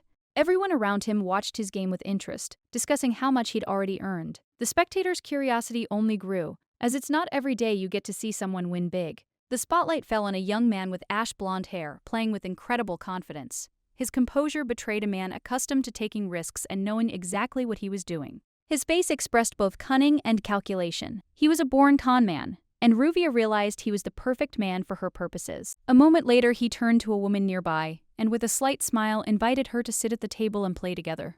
It was to Ruvia that he approached, inviting her to participate in the game. She didn't hesitate and readily agreed. The man asked if she knew the rules of poker, since that was what they were going to play. Ruvia answered confidently. She was well acquainted with the rules of this game. Hearing this, the man's smile widened, and he said that was wonderful, meaning they could begin. He added that if anything seems unclear, don't hesitate to ask. Everyone is here to enjoy the game. Then he deftly shuffled the deck, finally inviting them to begin the game. The first few games proceeded as usual without any unexpected developments. It seemed as if the opponents were simply testing each other, not revealing all their cards. But in the fifth game, the situation changed dramatically. When Ruvia glanced at her opponent's cards, she noticed that luck was clearly on his side this time. His hand looked too good to be a fluke. She smiled, immediately realizing that he was at work here. The game was unfolding suspiciously, and she had no doubt he was cheating again. He watched her reaction carefully and concluded that this beautiful lady wanted to tell him something. However, he was in no hurry to initiate the conversation. But Ruvia merely replied calmly that she was simply waiting for the next move, which would decide the outcome of the game. She didn't show any excitement, but deep down she knew something was fishy. To her surprise, the trick this guy pulled off wasn't just a simple trick, but genuine magic. He wasn't just skillfully juggling cards, he was using supernatural powers. At the crucial moment, he used teleportation magic, changing the arrangement of the cards right before everyone's eyes. It was so quick and seamless that an ordinary player wouldn't have suspected a thing. In a single move, he created a top-level combination, perfectly executed and devoid of any trace of interference. Such mastery could deceive even the most experienced players. No matter how skilled a person, they couldn't win against such a sophisticated cheater. Their only chance of winning was to see through his ruse and catch him in the act. If, of course, the player can do it. Ruvia calmly declared that she had the combination ready. Her voice was even, but something strange flashed in her eyes. Unfortunately, his cards were stronger. He had a 3 flush. Ruvia merely chuckled, saying she'd probably stop there. She apologized and hinted that it was time to wrap things up. Against her, the one who is able to sense the smallest fluctuations of mana, who literally feels their movement. Using magic in a card game with her is like laying your cards on the table, as any changes in the flow of mana will not go unnoticed. The man remarked admiringly that this was simply incredible. He'd been playing cards for years, but had never before encountered such an amazing player. The lady remarked with a slight smile that this was the first time she had encountered such a wonderful person. There was a distinct hint of sarcasm in her voice. But the man, not catching the mockery, took it as a sincere compliment, became embarrassed and sighed heavily, hiding his embarrassment. Even in spite of the defeat, the fact that such a charming lady called him a good man lifted his spirits and gave him confidence. The girl watched him with interest, amazed that he still hadn't gotten the sarcasm. Then, with a slight smile, she suggested they play the final round for high stakes. The lady clarified his intentions, and the man, with a slight excitement in his voice, confirmed. If so, then all the money would be at stake. She merely shrugged, saying that she only had 1,000 sen, and added that in that case he would most likely be playing at a loss. The man calmly replied that in the worst case he would lose 2,000, and, judging by his tone, he was quite happy with that. But there was one condition. If the man won, she had to fulfill his request. This offer came unexpectedly, and the lady became wary, suspecting a trick. Gazprom was surprised and asked what they were talking about. The man calmly explained that, if luck was on his side, he wanted to spend the day with her. The lady was indignant. She was outraged that he had dared to make such a demand. She decided that he was either a joker or a man lacking common sense. Rising from her seat, she coldly declared that she had no intention of agreeing to such terms. Her refusal was categorical, and she had no intention of changing her mind. The man flinched slightly, taken aback by her reaction. He didn't understand why she was rejecting his proposal so abruptly, as if it were an insult. The lady noted mockingly that he hadn't even offered 20,000, so he thought he could buy her attention for just 2,000. She was both amused and angered. In his eyes, she looked cheap, and that was what irritated her most. She was upset to realize that he didn't even try to hide his assessment. The crown prince bowed unexpectedly, apologizing for his impudence. Then he proposed another option, hoping she would finally agree. He admitted that 2,000 was indeed too little, but he had a different proposal. Just have tea with her. It seemed more innocent and less provocative. The lady nodded in agreement. This was already acceptable. She was so confident of her victory that she saw no reason to deny him such a trifle. They began the game. Each player was to draw 3 cards and then reveal them. The fate of their dispute depended on just these few moves. When the man revealed his cards, his combination was 777. He smirked smugly, glancing at Ruvia, as if he was already celebrating his victory, confident in his luck. Ruvia accepted the challenge calmly, showing no emotion. She laid out her hand, 222, on the table. Her gaze was confident, even though the cards didn't seem to favor her. The atmosphere around them grew tense. It was now clear that Ruvia too held a strong hand. The tension grew, and the outcome of this game no longer seemed so predictable. Soon, they each received 5 additional cards. All the man had to do was wait for a quad. If luck was on his side, that would guarantee him an absolute victory. A quad was a combination of 4 cards of the same rank. The man watched the hand closely, wondering if luck would turn his way at this late hour. Ruvia calmly watched her opponent and told him to draw cards. He knew he only needed to change 1 card to win, and now was the perfect time to do it. Suddenly, she felt a surge of magical energy. Everything became clear. He had cast a spell on his last card, just as she had suspected all along. The man raised his head and asked if their agreement still stood. His voice was confident, but his eyes betrayed a hidden excitement and anticipation of the outcome. Ruvia nodded, confirming that everything was still according to the rules. However, before discussing the consequences, they had to determine the winner of this game. They both glanced at the man's cards, 4 sevens, 4 of a kind. Everyone around him was sure he had won. It seemed obvious. But suddenly, a voice rang out. Ruvia must show her cards. She did so, and a royal flush appeared on the table. Everyone froze in amazement. No one expected this. The crown prince, watching the game closely, noticed that his mistress was clearly celebrating her victory. He acknowledged her triumph and added that the game had been tense and he had played well. But the crown prince wasn't the only one skilled in cunning. The lady was confident in her abilities and knew how to outplay her opponent, because in gambling, it's not just luck that wins, but also intelligence. The fact that both quads and a royal flush came up at the same time was an almost impossible coincidence. She'd obviously planned this round in advance, and every move had gone exactly as she'd planned. She foresaw that the prince would try to influence the cards with magic, and created a situation in which he would inevitably receive a quad, leaving himself only the strongest hand. So, following her plan, fate itself gave her the highest combination of cards, leaving her opponent no chance of winning. As a result, their winnings amounted to a whole 4,000, and for now this amount should be enough to not think about money for some time. The lady won absolutely everything, leaving her opponent without a single coin. She even felt a little sorry for the crown prince, whom she had so skillfully outplayed.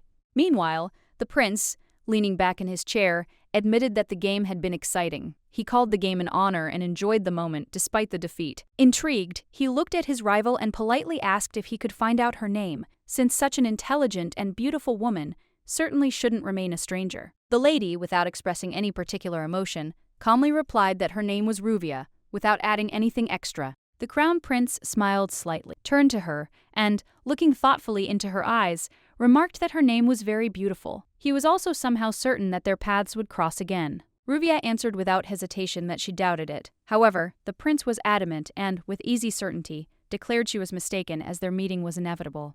The lady didn't argue. She simply turned and, without looking back, walked away, leaving the prince alone with his thoughts. When they returned to the restaurant, the maid was shocked. They had in their hands not 400, but a whopping 4,000. She couldn't believe they'd hit such a big jackpot. But something else worried her. If the bag of money was left open, someone would definitely steal it. She had to be careful not to lose everything in an instant. But Ruvia was adamant. She firmly declared that she would not give up a single coin to anyone. The money belonged to them, and she had no intention of parting with it. The lady graciously offered the young man a meal and wished him bon appétit. However, deep down, she knew the young man had figured out her scheme and was perfectly aware that she had cheated. The young man's last glance left no doubt. He'd guessed everything. There was no malice in his eyes, only a slight smile, as if he'd known all along how it would end and had no intention of revealing it. But, surprisingly, he said nothing. Why had he simply remained silent, instead of confronting her? It remained a mystery, and it left her feeling uneasy. What was particularly alarming was the way he spoke of meeting again. He sounded confident, as if he knew for certain that their paths would cross again. The maid cautiously asked her mistress who she thought this mysterious man was. Maria remarked that he was quite attractive. The lady, instead of answering, looked away thoughtfully. She couldn't shake the feeling that this young man reminded her of someone, but she couldn't yet figure out who. However, she was far more impressed by his magical abilities than by his appearance. The way he teleported the cards without leaving a trace spoke of a mastery beyond the capabilities of a mere mage. Mere wielders of mana are incapable of such feats. This was something transcendental, a level attainable only by supreme mages, and such beings can be counted on the fingers of one hand in the Empire. There were no more than 20 of them in the entire Western Empire. She simply couldn't help but know each of them. Was this really a man standing before her whose name should be known to every mage? The young archmage, after some thought, it finally dawned on her. This boy was the crown prince of the Western Empire, Wildheim. He possessed the most extraordinary magical talent in history. However, if it really was him, what was the crown prince doing in such a place? She couldn't find an explanation. Ruvia decided there was no point in wasting time thinking about it. This man would never appear in her life again, and there was no point in thinking about him. She'd earned a little money. Why not indulge in a little spending now? They entered an expensive boutique filled with elegant gowns. The maid looked around in surprise, realizing that she had never been in such a luxurious place before, where every detail screamed wealth. She turned to Ruvia and enthusiastically offered to help her choose a dress. Her voice was confident. Anything would suit her mistress, because anything would look stunning on her. However, Ruvia simply replied calmly that she didn't need any new clothes. This whole thing wasn't for her at all. The purchases were intended for Maria. The girl was stunned by this statement. She looked at her mistress in confusion, trying to figure out if she had heard wrong, and carefully asked if it was really so. Meanwhile, Ruvia approached the salesperson with a request to select for Maria several casual outfits, as well as a couple of formal dresses of the highest quality, without the slightest expense. The maid immediately noticed that all this was too expensive for her. She found it impossible to wear such expensive clothes, intended for people of a completely different status. But Ruvia calmly replied that she was doing this not for the maid's sake, but for her own. These words only further confused the girl. She had no idea what her mistress meant. Ruvia firmly stated that it irritated her when people judged her subordinates based solely on their appearance. She considered it unfair and refused to allow anyone to speak disparagingly of them. Now she found herself the only one so close to the mistress. However, she felt extremely awkward trying on all these outfits, despite their luxurious appearance and impeccable tailoring. By all appearances, she genuinely enjoyed it. Such a lively reaction was worth the time and money. The pleasure was clearly worth it. It was important to her that a person could experience such moments during life, because after death, all of this loses all meaning, and nothing matters anymore. While you can, you need to appreciate the moments spent with loved ones and enjoy them without putting off joy for later. The girl felt genuine gratitude toward her mistress. She promised to make even greater efforts to justify the trust placed in her. There was another store ahead, and the maid couldn't hide her surprise. How much money could they spend? She was amazed by their stamina and desire to continue shopping. When Ruvia returned to her room, she plopped down wearily on her bed, declaring that she was completely exhausted after a long day and couldn't go on any longer. All she wanted was to rest. She said she had to be away for 70 hours and she didn't know how to cope, as the time would be filled with numerous obligations and worries. The journey turned out to be long. At that moment, someone knocked on the door, and Ruvia was puzzled, not understanding who it could be, especially at such a late time when everyone should have been resting. When the maid opened the door, she literally shuddered to see the prince standing there. It was unexpected, and the maid couldn't hide her fear, not understanding why he was there. The prince asked if Ruvia was a first-year student named Ruvia Ruxin. His voice was confident, and he clearly expected a specific answer, unaware of the emotions it would evoke in her. Ruvia, slightly taken aback, confirmed his words, replying that it was she. Then curiously, she asked who he was and what brought him to her room on such a night. The prince introduced himself as Orleans Lonhostia, and at that moment Ruvia realized he was the fourth prince. She was stunned, unable to believe her ears, thinking it was some kind of mistake. Ruvia couldn't believe he was really who she'd heard about. She could hardly resist the urge to ask again if she'd understood his idea correctly. The prince, in turn, bowed to her respectfully. This was unexpected, and Ruvia, still in disbelief, bowed her head in return, also introducing herself by her full name. Ruvia couldn't understand what the prince was doing in her room. She didn't want to meet him, but despite that, he came here himself, violating her privacy. He apologized for the lateness of his visit, explaining that as a village headman he could not ignore his duties, and that he had an important matter to attend to that could not be delayed. The prince noted that she had handled the situation well, but reports had come in that she had been seen gambling at the casino for large sums. He couldn't ignore this fact. The prince reminded her that such behavior constitutes an offense subject to punishment. He announced that she would be expected before the disciplinary committee the following morning for an investigation. And without waiting for an answer, he abruptly slammed the door behind him and left, leaving Ruvia in complete confusion and even greater bewilderment, not knowing what to do. The maid asked anxiously what they would do now. The mistress, without losing her composure, replied that sometimes you just have to accept things because such situations happen. The maid was astonished by her mistress's indifference. This was a disciplinary committee after all, and she didn't seem to care. This behavior astonished the maid. The mistress suggested they simply go to bed. Marie, a little alarmed, reminded them that school hadn't even started yet, and the punishment could be quite severe and unpleasant. Ruvia, lost in thought, remembered that at least she'd managed to spend money on necessary things. The problem was, she didn't know who could complain about her. At the moment, her main goal was to pass probation or obtain a temporary suspension from her classes. This would give her the freedom to do nothing legally. The class monitor announced that her punishment would be to have her mop the classroom floors. This was proposed as a measure to correct her behavior. The mistress remarked that this punishment seemed too lenient to her. She believed that something more serious and appropriate was needed for such actions. The prince, hearing this, asked in surprise if she really thought such a punishment was too light. He couldn't believe she was so critical. The lady firmly stated that she truly believed this. Despite her status, she felt that her behavior required far more serious consequences than simple punishment.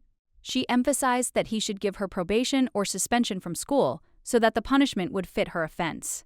The prince noticed that Ruvia acknowledged her guilt and was willing to accept a just punishment. This was truly commendable. He couldn't help but appreciate her honesty in this matter. Ruvia declared that she didn't need any compliments. It had always been important to her to remain honest and unashamed. Her words confirmed her self-confidence and independence. The prince possessed the eyes of a contemplative, capable of seeing the essence of everything that was happening and of exposing any lie, no matter how subtle. This quality often irritated those around him. He knew that his ability to see the truth, to pierce masks, wouldn't help him discover her true nature. Ruvia was too cunning and adept at concealing her true thoughts. In any case, Ruvia was categorically against doing the cleaning. She decided a probationary period was the best solution. Working by the rules seemed much more reasonable to her. She believed that either suspension or expulsion were the best options. Cleaning was not something she cared about at all. The prince, noticing her firm conviction, asked if she truly preferred a more severe punishment. His interest was genuine, and he wanted to understand her point of view. Ruvia confirmed her words, and then the prince said that he had indeed chosen the cleaning for her. He believed it would be a reasonable solution in this situation. Regardless of what she had done, the prince believed that to apply too severe a punishment immediately upon her arrival would be overly cruel and unfair. Ruvia was certain his decision was due to her becoming his fiancée. She believed it was an act of excessive generosity on his part, though it could have been a mistake. The man noted that she had every right to think so, but in reality, his decision was based on the fact that their union was one of convenience, and it would be wrong to start with such a severe punishment. Ruvia realized this was unnecessary politeness on his part. She had her own affairs, and she believed that personal relationships and social obligations should be separated. Ruvia informed him that he should adhere to the Academy's established rules and punish her accordingly, as required by the charter. She believed that rules were important for discipline. To make other students understand how serious the consequences could be, she suggested a suspension as a punishment, which she believed would demonstrate strictness. The gentleman agreed with her proposal and stated that he would decide her punishment by suspending her for 5 days from all classes and participation in the life of the Academy during this period. Ruvia quickly realized that these 5 days would give her complete isolation from the daily worries of the Academy. She was fine with that, and she didn't particularly resent the decision. 5 days had passed, and she felt rested. This period had allowed her to gain strength, and now she wanted to take a short walk in the fresh air. 2 centuries ago, the situation here would have been completely different. The main building where it was located was destroyed by fire and then rebuilt using new technologies. Thinking back, Ruvia felt a slight sadness. It had been a pivotal moment in her life, and although much had changed, something inside her remained unchanged. Time had taken away much that was dear to her. Only her soul remained, filled with memories of the past, which she often carried in her thoughts, reflecting on days gone by. It was natural, considering how many years had passed. Time leaves its mark, and she understood that she needed to learn to let go of what could never be returned. Suddenly, a stone standing nearby caught her attention. Ruvia glanced at it and thought that this stone held important memories from her past. The stone, she recalled, was indeed the very one on which the children had left their inscriptions when the building was being constructed. Those words and the memories of them came alive in her mind. Ruvia remembered how she'd once angrily scolded her children for scratching a stone with a knife, but now, looking back, she felt only nostalgia and regret for those times. All the children Ruvia met in her past life had endured incredible hardships. Each of them had endured countless trials and experienced pain that was unbearable. She hopes that now that all this is behind them, they have found long-awaited peace. Perhaps they have found their inner strength and can finally put their suffering behind them. When she died, Ruvia's soul was immediately reincarnated in another body, that of a young girl. Less than a month passed before she regained her life, starting anew. Perhaps her death is now being actively discussed in the central part of the world, as she was a famous figure who left a noticeable mark. Her passing has undoubtedly become a topic of conversation. All those who tried to save her died one after another before her eyes. It was hard to watch, especially when they left, despite their efforts and hopes. She considered them fools because she herself had long since given up on living. Everything was so painful that the thought of continuing to fight was alien to her. Ruvia decided she'd had enough. Replaying memories of her past life and constantly crying was pointless. Her soul had been crying out for peace for a long time, and she was already tired of it all. She promised herself she'd get some proper rest after all. She'd worked so hard. Now it was time for some well-deserved rest and recuperation, for a new chapter in her life. She noticed her, the girl who had fallen asleep under a tree, right under the very tree where she had once rested. Everything seemed so familiar and yet so new. Ruvia heard her master's voice asking her to sleep a little longer, noticing how tired she looked. He spoke calmly and solicitously, as if he knew her condition. When she opened her eyes, she saw the same guy she'd met at the casino standing there. He was right there, his gaze as intent as before. He acknowledged that they were meeting again, smiled, and called her lovely lady. It was unexpected, but there was a warmth in his words that made her feel important. Ruvia didn't say a word, but her silence spoke for itself. The man immediately realized that his appearance brought her no joy, quite the opposite. She calmly remarked that she had no particular desire to speak with those who were informing on her. There was no anger in her voice, but a cold undertone clung to her words. The man was deeply surprised. He couldn't even immediately find what to say, so unexpected was this turn of events in the conversation. Then he decided to ask how she knew it was he who had reported it. However, Ruvia calmly replied that she didn't know for sure, she just guessed. Her words stumped the man. He didn't know how to react. The meaning of her phrase eluded him, and his confusion only grew. Ruvia explained that she'd simply said it as a guess, but judging by his reaction, she'd been right. It really was him. Now everything fit. His words at the casino, this meeting, the circumstances, everything pointed to him. He was the prime suspect, even if he didn't realize it. The man noted with a bitter smile that she had outplayed him again. However, he asked her not to jump to conclusions and not to think too badly of him. After all, he was her teacher, albeit a temporary one, and so he couldn't turn a blind eye to the student's misbehavior. He only told her everything for her own good. A teacher who goes to a casino and cheats? It even sounded funny. Ruvia didn't continue the conversation. She felt it was time to return to her room. If he had nothing more to add, she asked him to leave. She wanted to get some sleep, and his presence was only interfering with it. The man sighed and said he was sorry. He was glad to see her again, even though she had turned out to be as heartless as he had thought. She didn't even ask who he was, but Ruvia calmly replied that she didn't see the need. She already knew everything. Ruvia addressed the young man with respect, calling him not only Prince, but also by his given name, which was unexpected in itself. There was no doubt or hesitation in her voice. Prince Wildheim froze, stunned to the core. He couldn't even immediately find what to say, so astonishing was this address. Collecting his thoughts, he asked how long she had known his name. Or perhaps she was simply guessing again, as she had done before, playing with words? After all, who else, possessing such a level of magic at such a young age, could teach if not he, the crown prince? This conclusion seemed the only logical one to him. The lady, however, simply smiled and greeted him reservedly, expressing her joy at their meeting. The young man, however, noted to himself that she wasn't at all surprised by the fact that he was the crown prince. She, in turn, clarified why this moment should surprise her at all. For her, it wasn't something out of the ordinary, but rather the natural state of affairs. If their meeting had taken place a month earlier, these circumstances would have forced him to bow in return. But times have changed, and now everything is different. Ruvia had seen a lot in her long life. Such things could no longer truly surprise her. They all seemed trivial compared to what she had experienced. Despite this unexpected encounter, she made it clear she had business to attend to. Ruvia remarked that she was undoubtedly flattered, but had to leave, not wanting to waste time on idle chatter. She was irritated by his persistent attention, and conversation with him seemed completely uninteresting. She frankly declared that she would prefer for him to simply leave her alone. However, as soon as she turned around, her ears caught an unexpected sound. The prince laughed. This made her turn and look at him with slight bewilderment. The young man, smiling openly, remarked that he had never before encountered such a fascinating and unusual person. There was something special about her, unlike anyone else. Ruvia merely chuckled at these words, and without false modesty, she noted that she was perfectly aware of her own attractiveness. However, looking at her interlocutor, she warned, falling in love with her was not the best idea. The crown prince didn't wipe the smile from his face and, tilting his head slightly, asked why she thought so. There was obvious interest in his voice, as if he were expecting to hear something unexpected. The lady merely frowned, not understanding where he was leading. It all seemed strange to her, even absurd. What was this man even talking about? The prince, oblivious to her bewilderment, remarked that she truly possessed incredible charm, and, in his opinion, it was simply impossible to avoid falling in love with such a woman.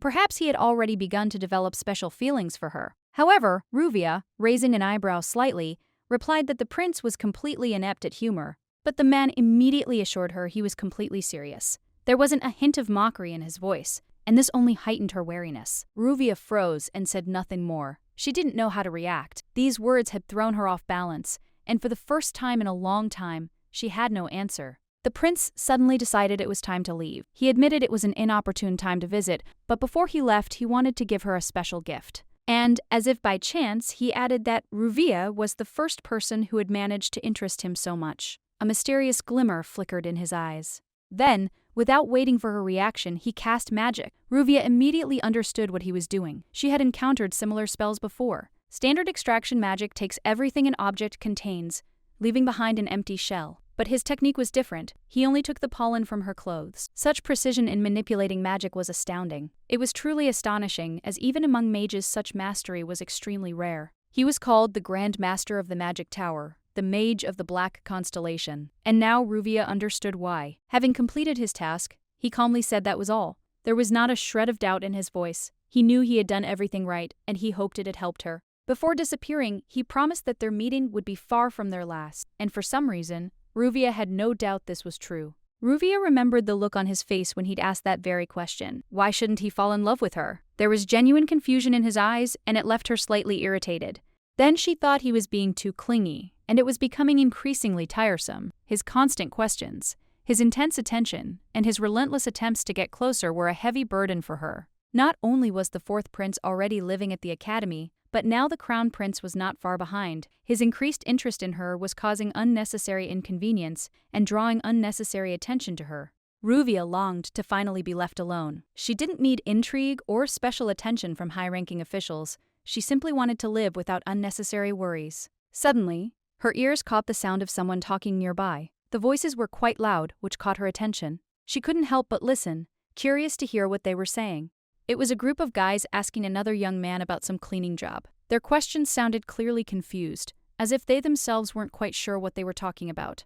Ruvia assumed these boys had also received some kind of punishment, perhaps for breach of discipline or insolent behavior. Otherwise, why would they be involved in such things? They said the job was perfectly suitable for him, but they themselves were completely unsuited for such work. Their tone betrayed clear dissatisfaction and disapproval of the situation. They persistently tried to get an answer from him, wondering why he was silent. In their opinion, they looked nothing like cleaners, and this seemed extremely unfair. After a brief pause, the young man finally responded, admitting that perhaps they were right, and that such a job really wasn't right for them. However, his interlocutors didn't let up and continued questioning him. Hearing his words, the boys burst into laughter, noting that this was a very reasonable conclusion. Their laughter was loud and mocking, as if they had already known what conclusion he would reach. In their opinion, cleaning should be done by someone who really enjoys it, so without further ado, they thrust a mop into his hands, making it clear that this responsibility now fell on him. The boy sighed heavily and reluctantly agreed, declaring that since that was the case, he'd also do the cleaning.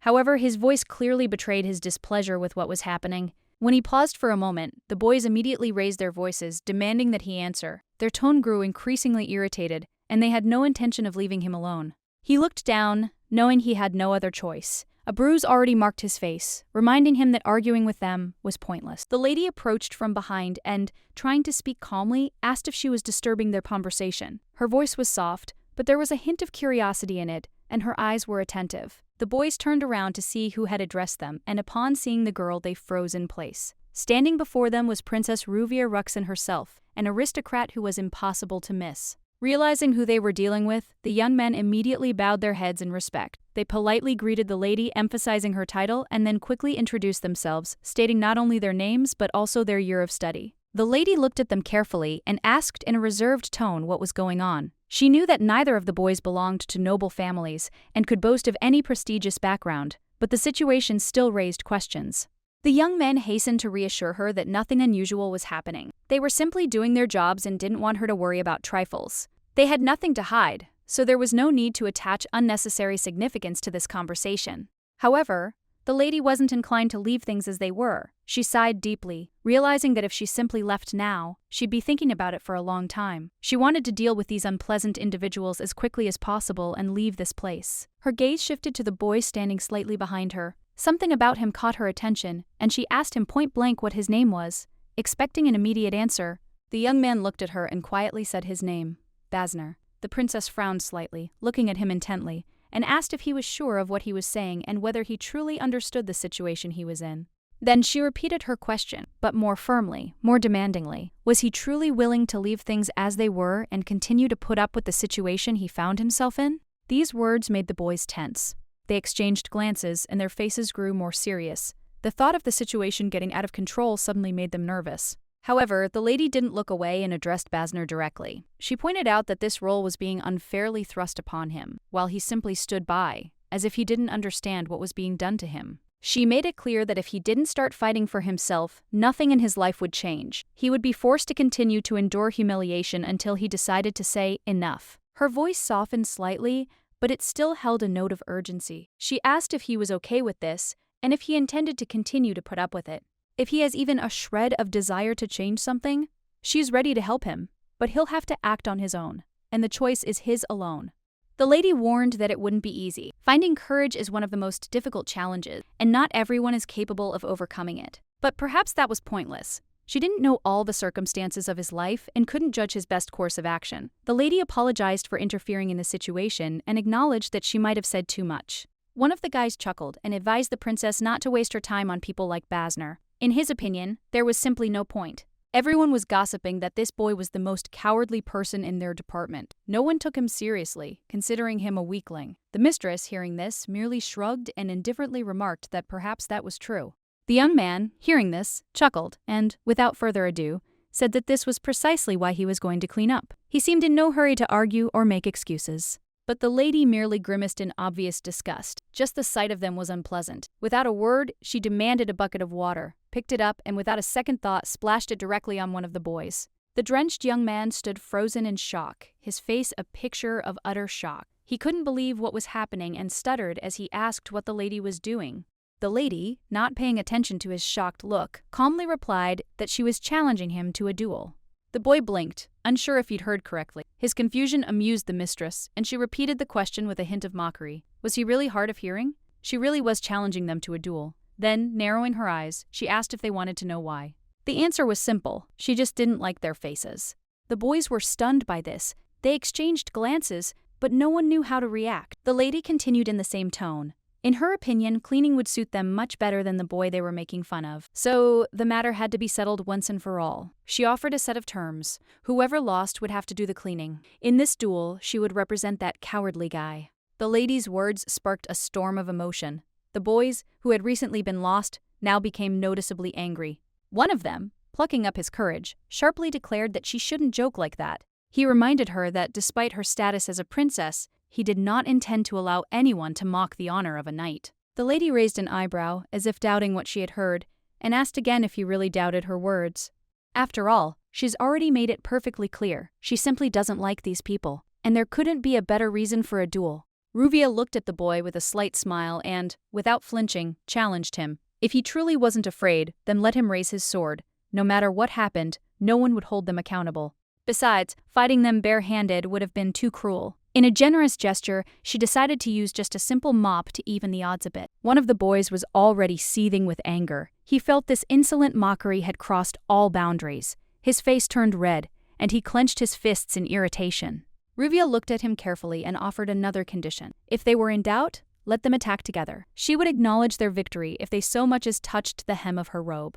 The insulted boy couldn't bear it any longer and rushed at her with a scream, brandishing his sword. He was sure he would make her regret her words. But his efforts were in vain. Ruvia dodged with lightning speed, without even exerting much effort, her movements light and precise. She chuckled and remarked that he should have taken a real sword if he thought he had even the slightest chance of hitting her. Then, using a mop, she deftly parried his attack, causing him to lose his balance. He lost his footing and flew off with a loud noise. Her fighting style was characterized by precision and minimalism. She always acted preemptively, attacking quickly and economically, without wasted movement. The next moment, she not only seized the initiative, but also dealt him a sharp blow to the head, not giving him time to recover.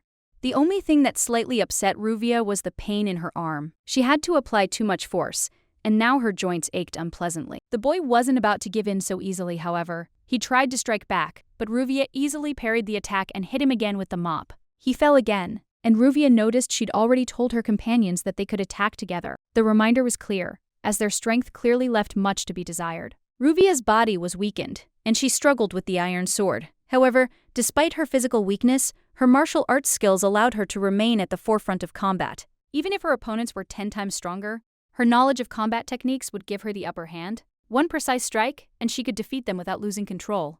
If her opponents didn't possess magic, they wouldn't be able to defeat her. Ruvia understood this and was prepared for any eventuality, confident in her skill. One of the boys grabbed his sword and declared he wasn't finished yet. However, Ruvia only laughed, surprised that they dared to act so provocatively. The boys, irritated by her laughter, shouted at her to shut up and tried to attack her. But no matter what they did, it was all useless, and they couldn't cope with her courage. But suddenly something happened to her legs.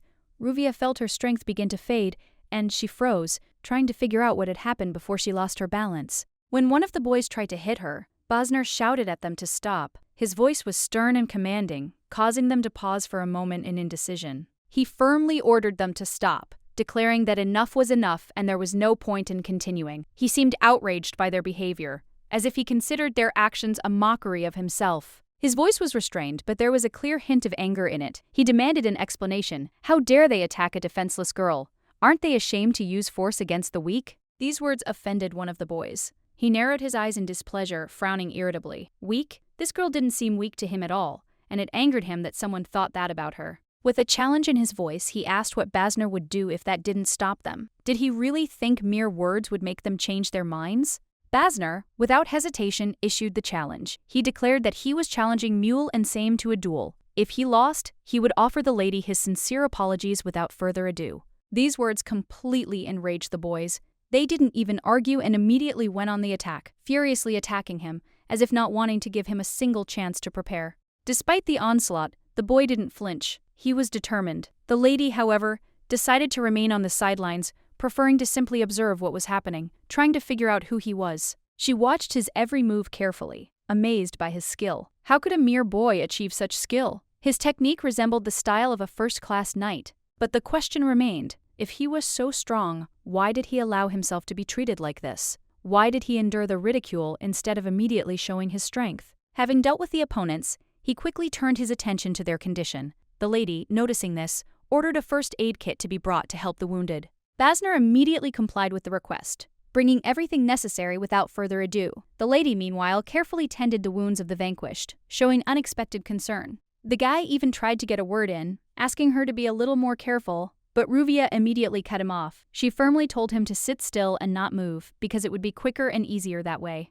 Then the boy, determined to understand her motives, cautiously asked why the mistress was doing this. However, Ruvia merely narrowed her eyes slyly and asked with a slight challenge, was there really something wrong with him? After all, she simply wanted to. They were all expected to spend the entire day reflecting on the principles of chivalry. It was important to reflect on honor, dignity, and true values, rather than simply repeating memorized phrases. True, no one was going to take this seriously. It was unlikely that any of them would delve deeply into the meaning of the chivalric code, but it was worth trying to steer their thoughts in the right direction. At that moment, Basner, having made up his mind, turned to the lady and sincerely thanked her for her concern. He looked so touching that Ruvia couldn't help but feel as if the figure standing before her wasn't a man, but a cute little fawn. The thought that he looked like a deer escaped her lips before she even realized it. Realizing her mistake, Ruvia sighed inwardly. It seemed her emotions had overtaken her reason. To avoid embarrassing the guy, she quickly added that no thanks were required. She simply wanted to help, and so she did. Now he'd better get down to business and go clean up. But Basner couldn't understand how he could just let it go. He was certain he had to repay her kindness, because a debt of honor was always due. Ruvia just chuckled and said the best thing he could do was stop pestering her with this talk. It was getting tiresome. But, noticing his seriousness, she asked whether he was really ready to do everything she asked. Basner nodded confidently, confirming his words. Then Ruvia, narrowing her eyes, ordered him not to let others humiliate him anymore. After a short pause, she asked him directly what he was so afraid of. The reasons were unknown to her, but she saw one thing: he lacked self-confidence, and this needed to be changed. Sometimes even a whole lifetime is not enough to realize the obvious, and realization can come quite unexpectedly, at moments when you least expect it. Ruvia noticed the boy rubbing his eyes, as if chasing away the last of sleep or holding back tears. He looked at her gratefully, his voice sounding sincere. She caught a hint of confusion in his gaze. He stuttered a little as he promised that he would definitely listen to her words and remember everything she said. He thanked her again, this time even more deeply. His voice held the firm conviction that he would never forget what she had done for him that day. Ruvia felt the fatigue that had accumulated throughout the day. She needed a distraction, and the best way to do that was to go out into the city and enjoy some fried chicken and beer. Marie, sitting down at the table, noted with pleasure that she hadn't eaten anything so delicious in a long time. Every bite brought genuine pleasure, and she savored the moment. Suddenly, someone familiar approached her. The man, with a slight smile, remarked that fate had brought him and his mistress together again, as if deliberately arranging such encounters. These turned out to be the same guys who had claimed to have spent the morning cleaning the area. They looked pleased and were clearly happy to see each other. It seemed fate itself had decided that their paths would cross again. They invited her to join them, as if they believed it was meant to be. The maid watched them with slight bewilderment. They seemed a little strange to her, so she decided to find out who they were and what they wanted. The lady, after some thought, agreed. She'd heard that visitors were being paid today, and she saw no reason to turn down the opportunity. The maid noted to herself that these men looked like quite pleasant conversationalists, even with a certain amount of goodwill. However, the lady believed that her words were explained only by the fact that they paid the bill and nothing more. Still, she felt a little uneasy. She'd expected the worst, but it seems she'd been wrong. These people weren't as hopeless as she'd initially thought. They were having a good time over beers. After a few drinks, the guy suggested they continue by ordering another. The lady shook her head with a smile, declining. She felt she had already had enough to drink. But the guy, having settled himself comfortably, suggested it again. After all, they could drink another mug without rushing. The lady only warned them to relax as they pleased, but not to get drunk to the point of unconsciousness and not to cause trouble.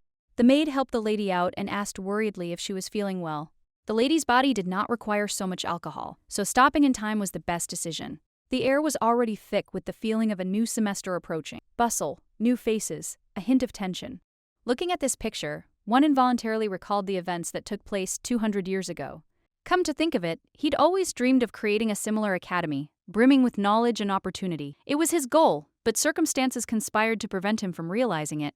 Despite this, he was different from everyone she knew. His actions, his character, his views, everything about him seemed unusual, unlike anyone else. In her memory, he remained special. After all, it was he who once changed her life, completely subjugating her. He became the one for whom she lived, whose ideals she followed, and whose orders she carried out without hesitation. Time passed, but even 10 years after his death, she remained faithful to his legacy. His will became her guiding star, guiding her through the years. It was only through this devotion that she fought for 10 long years, striving to fulfill his will, and in the end, she died, sharing her fate with others. She'd given herself entirely to this path, but the desire to see him again never faded. However, it was time to leave the past behind. She was now Ruvia Ruxin, and this life belonged solely to her. She was feeling particularly lazy today, and decided to rest a bit, but suddenly a maid entered the room with news. An invitation had arrived for her mistress.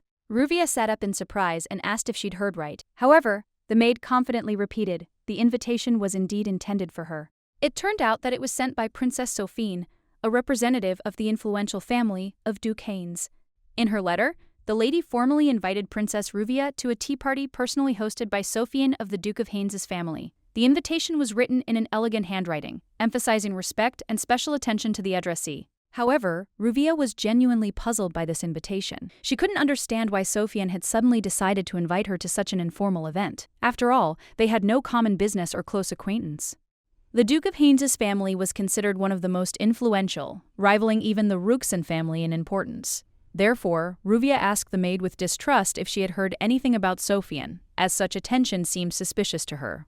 Marie, her faithful servant, quickly replied that Sophien was more than just another girl from a noble family. She was incredibly famous, among the most respected figures among those admitted to the academy, and attracting much attention. Moreover, Sophien ranks second among all girls in both beauty and academic achievement. Her appearance is admired, and her knowledge and social graces only add to her popularity. The girl is not only educated but also has a good-natured disposition, and her descent from a noble family only enhances her influence. Many dream of becoming her friend, as associating with such a person opens many doors in high society. They say that first-year girls, in particular, try their best to win her favor. Becoming her friend means securing a higher status among their peers and the support of an influential family. However, Ruvia, hearing all this, merely frowned thoughtfully. Without another word, she indifferently ordered Marie to throw away the invitation, attaching no significance to it whatsoever. The maid was taken aback by her mistress's reaction. Unable to believe her ears, she asked again if she had understood correctly. After all, such an invitation was a great honor, and refusing it would have been impolite. But Ruvia remained adamant. What tea party? She had absolutely no desire to participate in such events, and in her opinion, the invitation simply wasn't worth it. Marie, however, wasn't about to give up so easily. She noticed with alarm that the invitation had been sent by none other than the princess herself, and throwing it away was simply unthinkable. The maid again cautiously asked Ruvia if she was sure of her decision. However, she yawned lazily and said her plans for today were much simpler. She intended to sleep. When the entrance ceremony arrived, Marie couldn't resist asking again if the lady had changed her mind and was still planning to attend the tea party. But Ruvia, as before, lay in bed, enjoying her rest, and calmly replied that she was quite comfortable here and that she did not intend to get out of bed. She casually remarked that she wasn't feeling well, meaning she couldn't go even if she wanted to. That was her final answer, not up for discussion. However, Marie, watching her, shook her head doubtfully. Her mistress looked perfectly healthy, and there was clearly no reason to refuse. But Ruvia only grinned and replied with lazy grace that she was, of course, ill and also incredibly beautiful. The maid informed her that there would be an open house at the social club that afternoon. She suggested that the lady might be interested in attending the event, as it attracted influential people and offered a good opportunity to make useful connections. However, the lady immediately made it clear that such gatherings did not appeal to her. She preferred to have a few sincere friends rather than be surrounded by hypocrites who merely feign friendliness, concealing their true intentions behind a mask of politeness. The maid was visibly upset, as her mistress not only avoided social events but even skipped classes. She was about to say something, but at that moment there was an unexpected knock at the door, interrupting their conversation. The mistress didn't rise from her seat and, without changing her expression, ordered the maid to see who had arrived. Marie, clearly displeased by the sudden visit, reluctantly headed for the door, sighing irritably as she went. An elegant woman with golden hair stood at the door. She introduced herself with dignity and said she had been sent by House Haynes. Her purpose was to meet Princess Ruvia in person, and she hoped she would find time to meet her. The lady leisurely approached the stranger in the dining room. Her voice was calm but filled with hidden indifference. She introduced herself, making it clear that she was Princess Ruvia, and then asked directly what business the guest had. The woman explained that she represented the House of Haynes and had come on an official mission. She respectfully handed over a letter containing an invitation to an important event, the inaugural party hosted by the House of Haynes.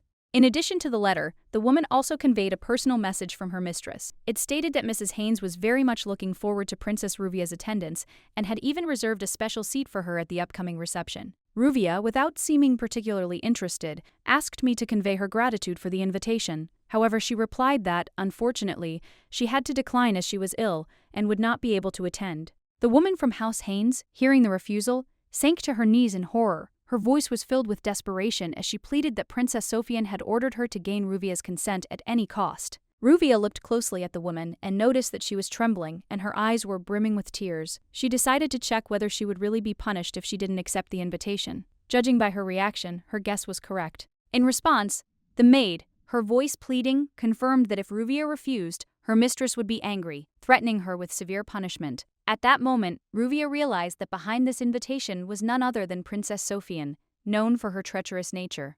She glanced at Marie and mockingly asked her if she hadn't claimed Princess Sofian had a good nature. It was now clear that things were quite different, and this meeting could cause her far more trouble than it's worth. The maid remarked that she'd heard other servants say her mistress possessed a noble and gentle nature. Ruvia responded with a slight smile that, if that's how it seemed, she was kindness personified.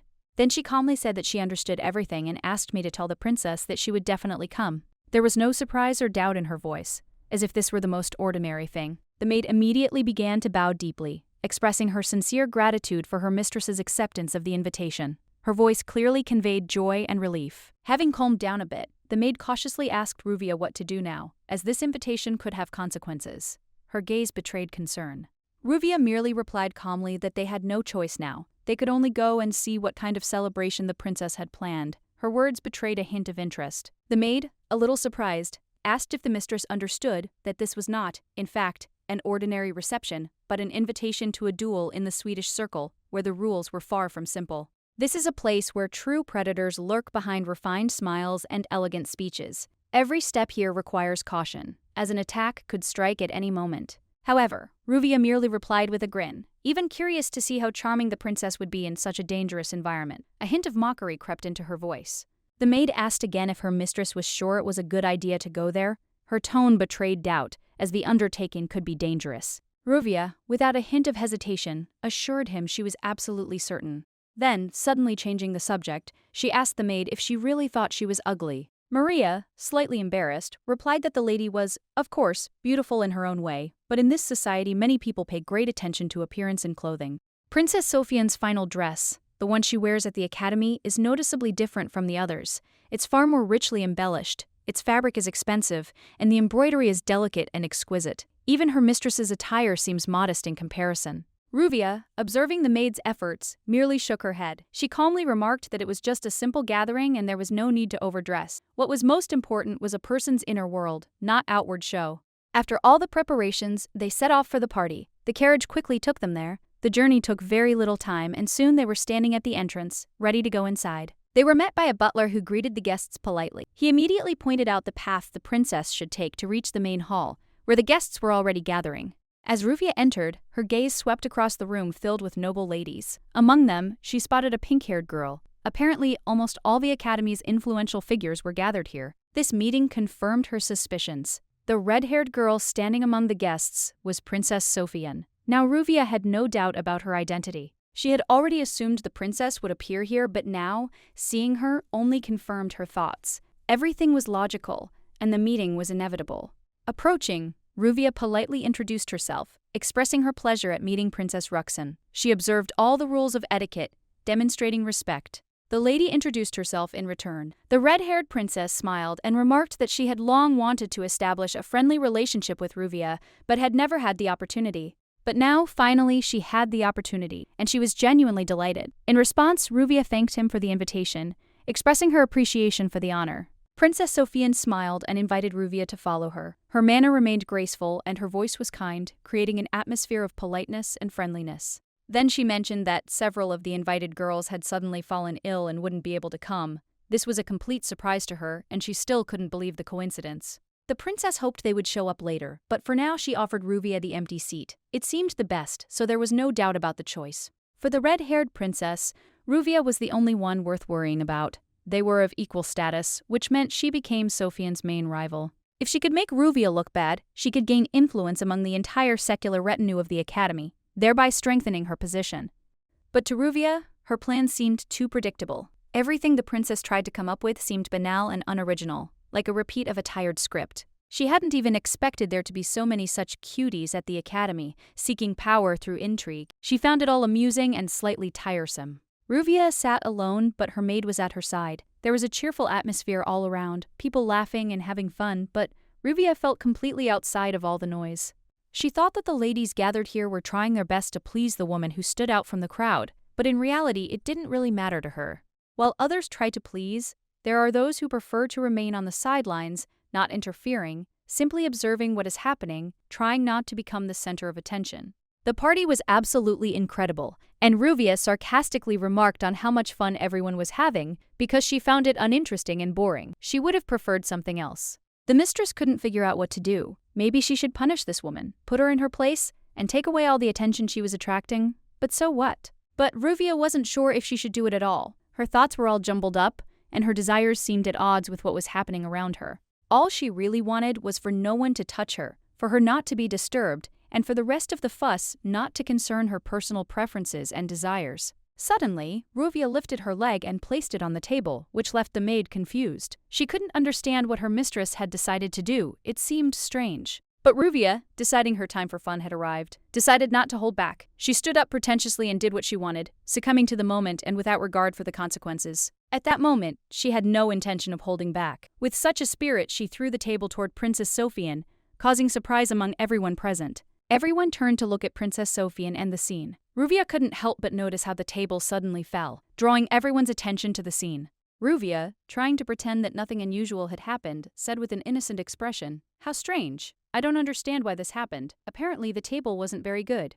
After reflecting on what had happened, Ruvia decided it was time for a change of scenery. She began looking for a new place, far away from everyone, so she could continue her stay in this strange place. Ruvia noticed Jane sitting at the table and happily said she was pleased to see her friend. She smiled, approaching and looking at the girl with respect. However, Jane became very angry. She sharply retorted that her name wasn't Jane, but Jeanette. The girl was displeased and didn't understand why Ruvia had called her that. Ruvia, still in good spirits, remarked that she was still very pleased to see Janet. She wasn't offended by this behavior and was in a friendly mood. Janet tried to explain that Tanya should come to her, but Ruvia asked her to repeat it, emphasizing that she hadn't quite understood her request. She did it all with a smile. Ruvia pinned Janet's feet with a chair, asking her if she really didn't want the mistress to come over. She also clarified that if she had anything to say to Ruvia, she should say it. After this, Janet immediately corrected herself. She acknowledged her mistake and said Ruvia could sit next to her. The girl was glad to see her again and offered her a seat with a smile. Ruvia, curious about her companion's drink, asked her what she had chosen. Janet replied that it was white tea and explained why she liked it. Ruvia noticed that it was probably the cream cake she'd been offered. Janet liked that kind of sweet, but Ruvia thought it was too bland and tasteless. Princess Sofian's face was filled with displeasure. She couldn't hide her displeasure and asked Ruvia what she was even doing at this event. Ruvia told the princess that since it was her party, she should point out that such a tasteless cake shouldn't be served to guests. It was important for the atmosphere. Ruvia expressed doubt, asking if the princess would say she was wrong in her remark. She waited for Sofian to respond to her comment. Sofian didn't hesitate and quickly stood up, demanding that Ruvia stop making such remarks. She was clearly ready to defend her taste preferences. But it was too late. Ruvia grabbed the cake and threw it on the floor. It was a flamboyant gesture that stunned everyone at the party. Everyone in the room was shocked. The cake shattered into pieces, and Ruvia noted with regret that this was truly unfortunate. Everything ended up on the floor again. Ruvia noted that under these circumstances, continuing the tea party wouldn't be the best idea. The atmosphere clearly didn't lend itself to further discussion. It's a shame the lady thought Sofian was probably enjoying herself. Apparently, her opinion was very different from what actually happened. The princess was clearly furious. She couldn't contain her emotions any longer and loudly asked what Lady Ruvia was doing. Confusion and anger were clearly evident in her voice. Ruvia had such a funny expression on her face that the princess clearly couldn't figure out what to say. All of this made it clear that Ruvia had made the right choice. The princess had already started screaming that she couldn't turn a blind eye to all this. She was furious and had no intention of putting up with such behavior. Ruvia decided that since she'd already started, she might as well have some real fun. She picked up the cake and threw it at the painting, narrowly missing Princess Sophia as it flew past. The princess was completely shocked. She couldn't believe that her mistress had noticed how unpalatable the cake was and had decided to throw it away. This shocked her even more. Ruvia didn't notice the princess standing right in front of her and apologized for the accident. She still didn't realize how close she had come to disaster. Then the lady noticed another cake sitting nearby and decided to pick it up to check it out. Her eyes were already blazing with excitement, ready for more action. Ruvia glanced at the chocolate cake. Sophian was simply shocked and asked what she was going to do with it, clearly not expecting anything good.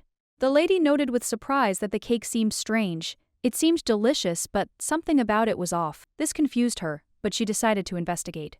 Ruvia debated whether to throw it out or keep it. She couldn't decide whether to continue experimenting with this cake or get rid of it. Ruvia curiously inquired about the princess's response to all this. She couldn't help but notice her reaction and awaited her answer with interest. Princess Sophian begged Ruvia not to do this, the tension evident in her voice. She clearly didn't want the situation to get out of control.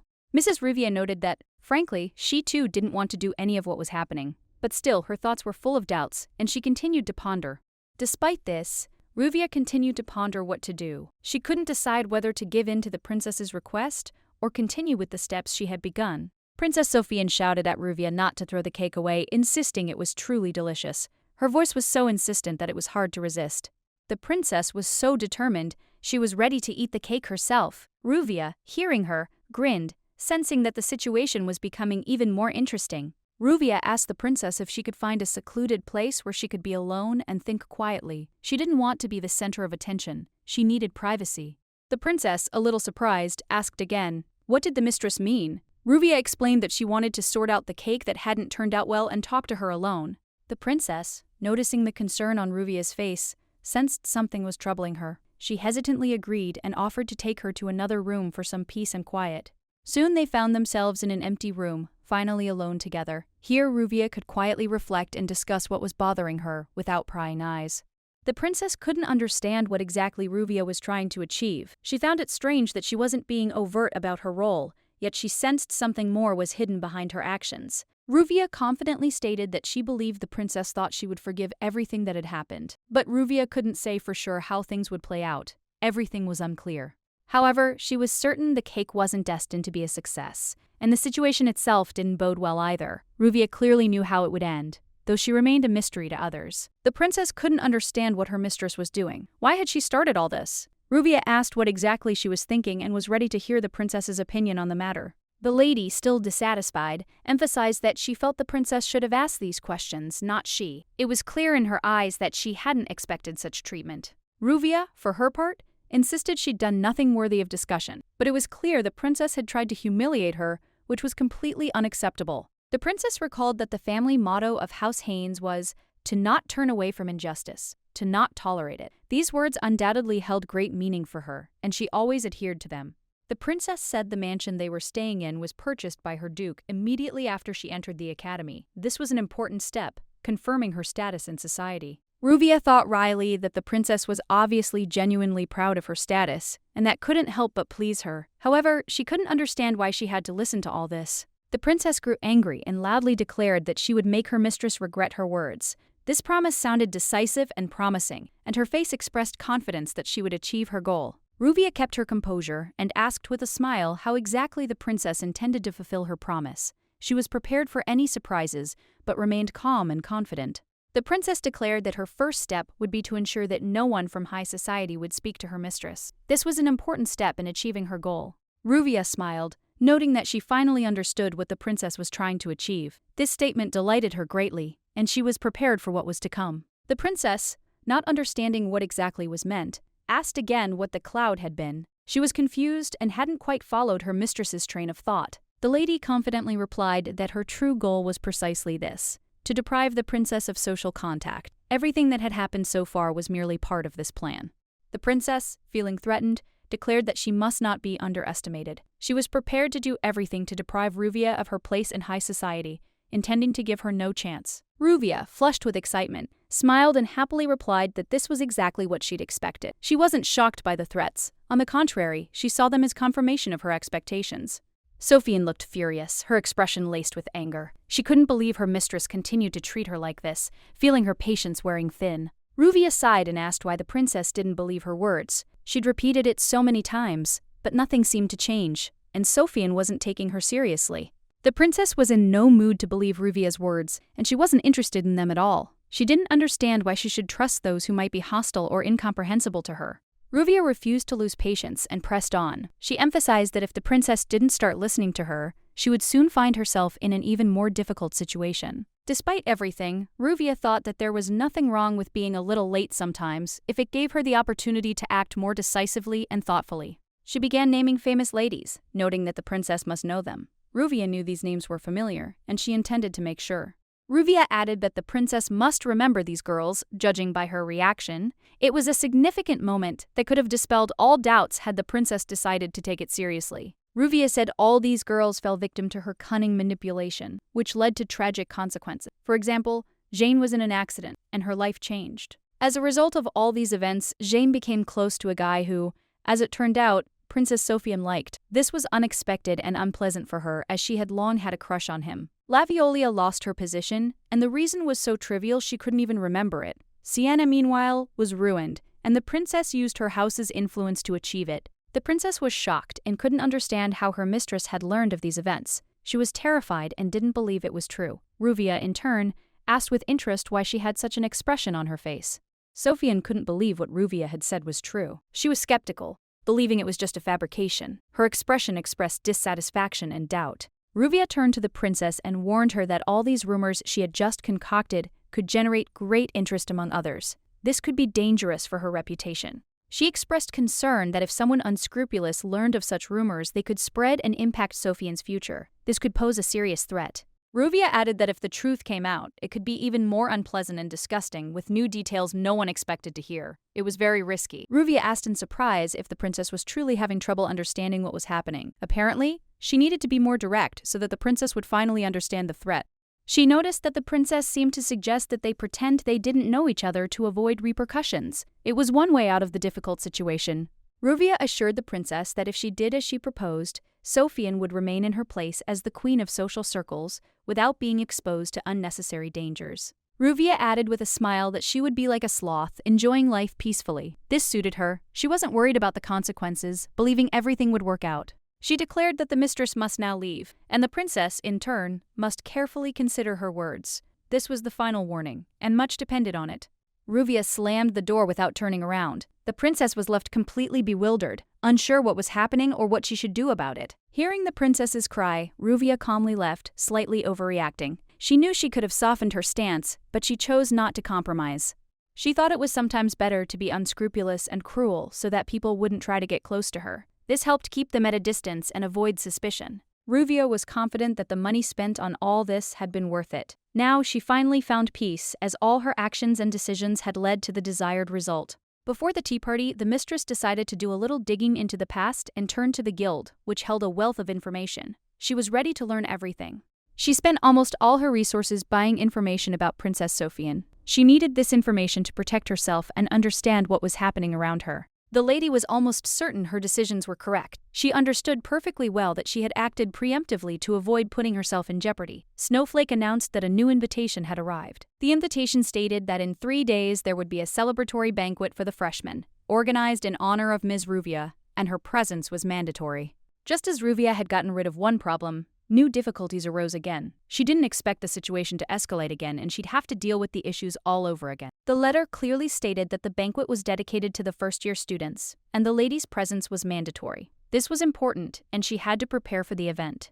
The mistress asked Maria to throw away the invitation. The maid was shocked and couldn't understand how she could miss such an important event as the entrance ceremony. This time, in her opinion, Ruvia simply had to go. Ruvia calmly replied that she didn't want to attend the banquet. Her health didn't allow her to participate in such events, and she preferred not to risk them, as such events were detrimental to her well-being.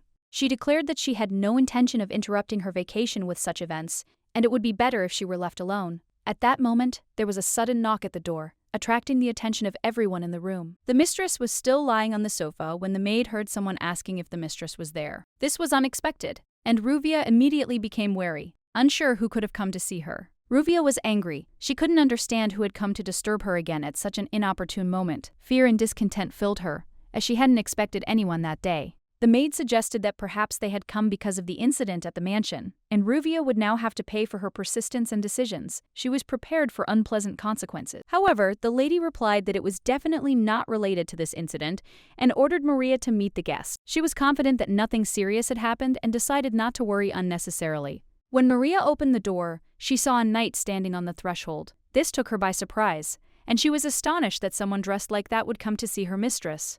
The knight inquired if Lady Ruvia lived there. He had no idea who exactly he was looking for, but his question seemed quite formal and serious. Marie questioned the knight, wondering what had brought him here. She wanted to understand why this man, who clearly belonged to some important guard, was in their home. Then the lady realized that before her stood a knight bearing the coat of arms of the Western Imperial Guard, renowned for its honor and strength. This insignia spoke of the knight's high status, which alarmed her. She couldn't understand why he had come to her, or what he wanted. She whispered to Marie to tell the knight that her mistress was not at home, hoping that would distract him.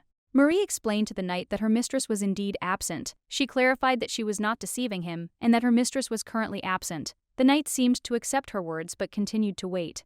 After some time, the lady finally appeared, determined to find out if this knight had any important business that required her attention. She approached and calmly inquired about his intentions.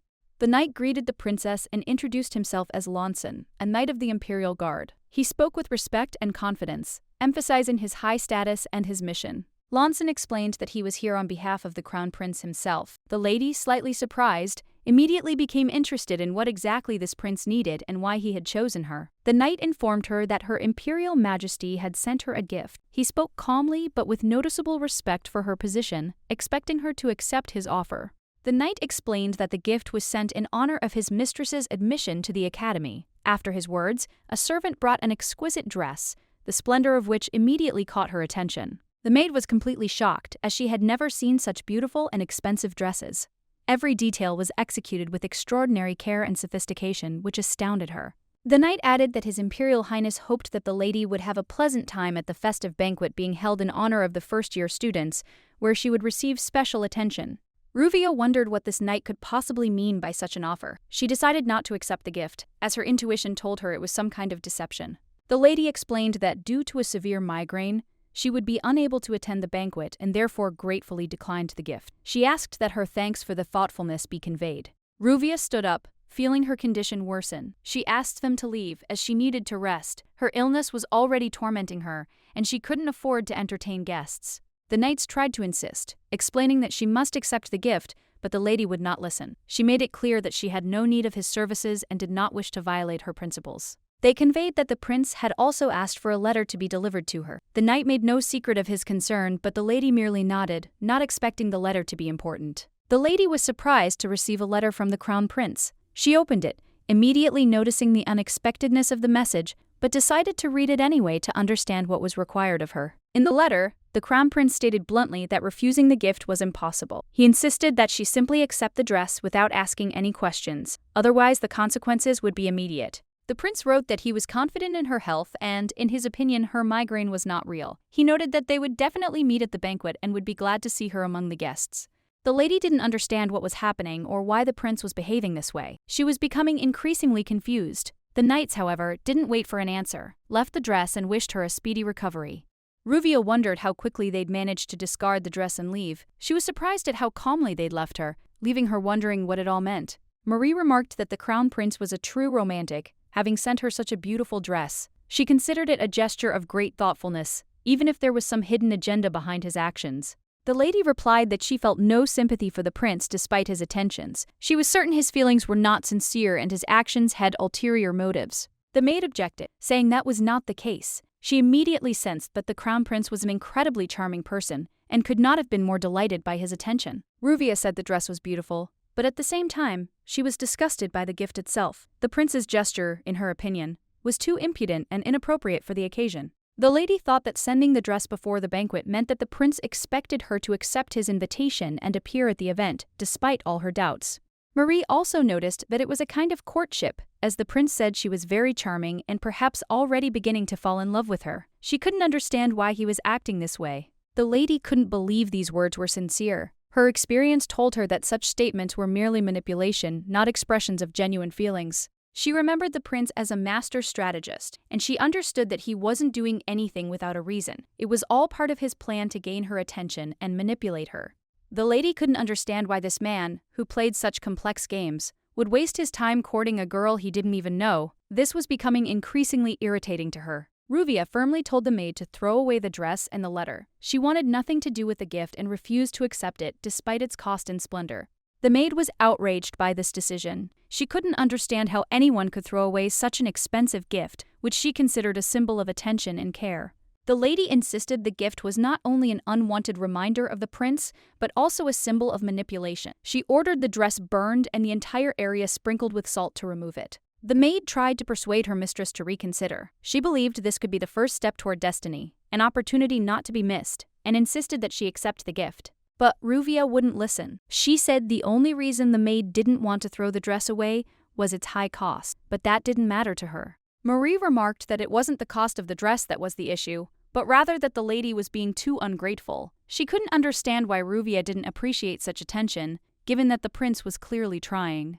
However, she couldn't help but notice that the crown prince, while trying, was far more sincere in his efforts, unlike the fourth prince, who had been disappointing in his courtship attempts. Ruvia thought that, despite all the attention from the crown prince, she was already tired of such displays of interest. If the fourth prince started paying attention to her, it would be too much. The maid expressed her dissatisfaction with the fourth prince. He showed no interest in her mistress and made no effort to win her attention. This greatly disappointed her. She expressed dissatisfaction that such a beautiful and magnificent woman as the mistress shouldn't pay attention to this fool who couldn't understand her value. At that moment, there was an unexpected knock at the door. The man who appeared on the threshold was a servant sent by the fourth prince. He had called the mistress to tell her something important and stood there, awaiting her reaction. The maid was frightened, unsure what this could mean. She couldn't understand how they knew her mistress was speaking ill of the prince. Thoughts of the possible consequences were already creeping into her head. Ruvia calmly told the maid to calm down. She decided she would open the door herself and sort out the situation, not wanting to panic or make unnecessary assumptions about what was happening. Opening the door, she saw a servant who immediately greeted her with respect. He politely waited for his mistress to listen to him and perhaps answer his requests.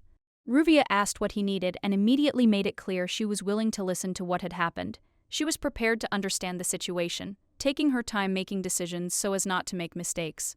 The man informed her that the fourth prince had sent her a gift. He explained that it was a sign of respect for her acceptance into the academy, and that it was time for him to leave. The maid immediately recognized the gift's nature, seeing its silhouette immediately revealing its origin. She sensed that there was some hidden agenda behind the gift. The man added that the prince wished her a good rest. The wish was polite, but it couldn't conceal his true purpose, to attract the lady's attention. The lady sighed, but Marie was simply delighted. She already knew that the prince couldn't ignore her, and was ready to do anything to prove his attention and care.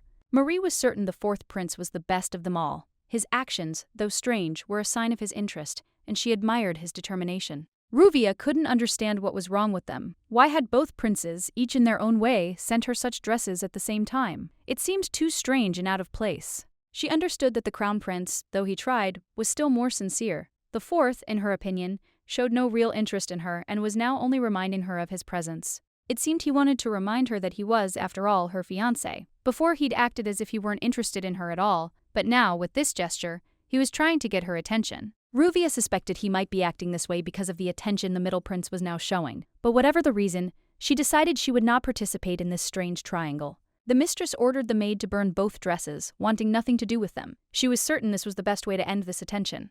The maid tried to object, saying that her mistress was going to a banquet and that she might need the dresses, but Ruvia was adamant. Her decision was unquestionable. The maid couldn't understand how such expensive gifts from princes could be thrown away. It was too wasteful, and she couldn't accept such cruelty towards things of such importance. The lady agreed that throwing away the dresses would be too foolish. She decided it would be best to burn them, to forget about the gifts and bring this stage of her life to an end. Ruvia decided she could profit from these dresses. She knew she wouldn't wear them, but she could use them as a means to improve her financial situation. She decided to sell both dresses and received $4,000 for both. This was exactly the amount she expected, as the items were truly high quality with impeccable workmanship. The money could have been spent on essential household expenses, and Ruvia felt she had made the right choice.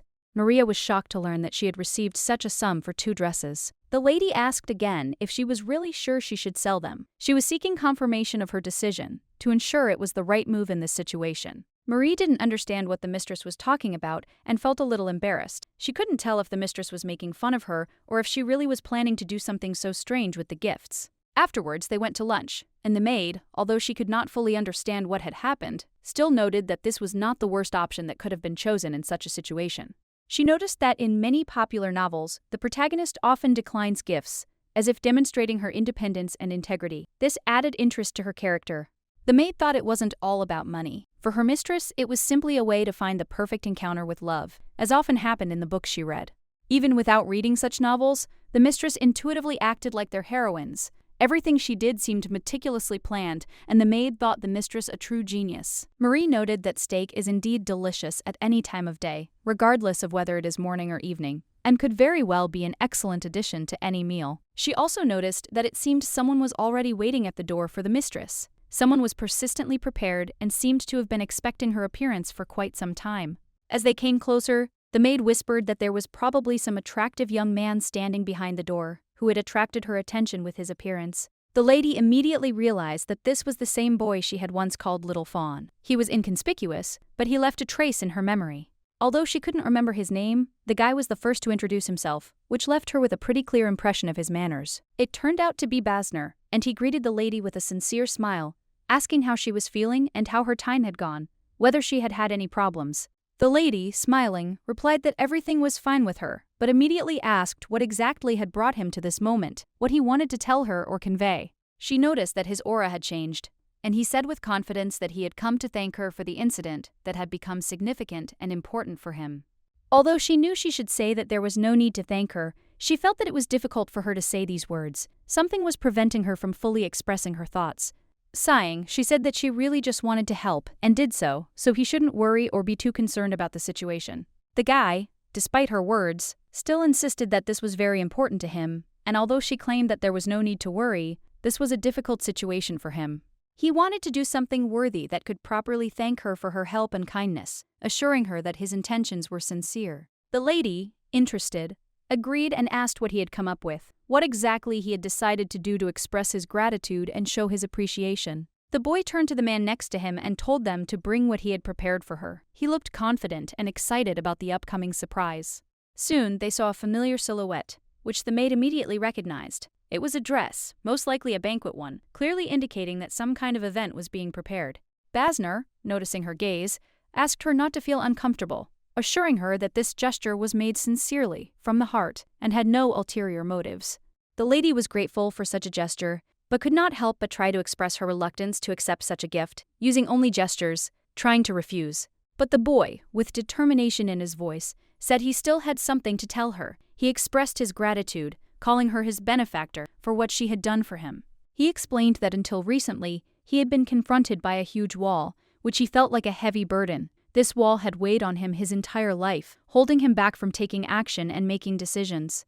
This wall forced him to live in constant fear, avoid confrontation, and hide. But meeting her, Ruvia, changed everything, breaking down his inner barriers. His meeting with her became a turning point, a reason to face his past and finally confront what he had tried to hide for so long. And then, finally, he realized that all these years he had been pathetic, that he had been avoiding himself with reality, with what was preventing him from moving forward, with what needed to be overcome. But now he firmly declared that he was no longer going to run away. Whatever the outcome, he was ready to fight to the end, with the confidence and determination he had acquired. And all of this was made possible thanks to Ruvia. He felt that her help and support had been the turning point that radically changed his outlook on life. The maid was absolutely delighted. The lady, however, was somewhat perplexed. She didn't quite understand how this had happened, since her intentions had been much simpler. She had simply wanted to teach those rude people a lesson. The guy, noticing her confusion, explained that he'd been thinking long and hard about how to thank her for everything she'd done for him. He knew no gift could compare to what she'd given him. It would have been better if he had simply forgotten about that incident, but the guy continued to say that he had heard that she had set herself a high goal, despite her illness, and had gone against the Archduke to enter the academy. Currently, despite her high status, Ruvia is facing financial difficulties, as support for the duchy has been cut off. This poses serious problems for her. Because of this, people begin to joke and ironically discuss what outfit the princess will appear in, laughing at her position and appearance, without knowing the whole truth. However, one man knows who this woman truly is. He understands her virtues perfectly and cannot allow anyone to dare to humiliate her. He knows there's little he can do, but he decides to act with dignity. To help, at least a little, he prepares a magnificent dress for Ruvia, hoping she will accept it. Although this gesture is not enough, he will be greatly honored if she accepts the gift, because he sincerely wants to help and support her during this difficult time. Ruvia was lying on the bed in her room, and her maid, noticing the new dress, thought that it was really very beautiful and truly elegant. The dress looks very expensive, it probably costs at least 2,000, the maid thought, appreciating its high quality and chic appearance. She decided to ask the lady what she was going to do with this expensive gift, whether she would wear it or reject it.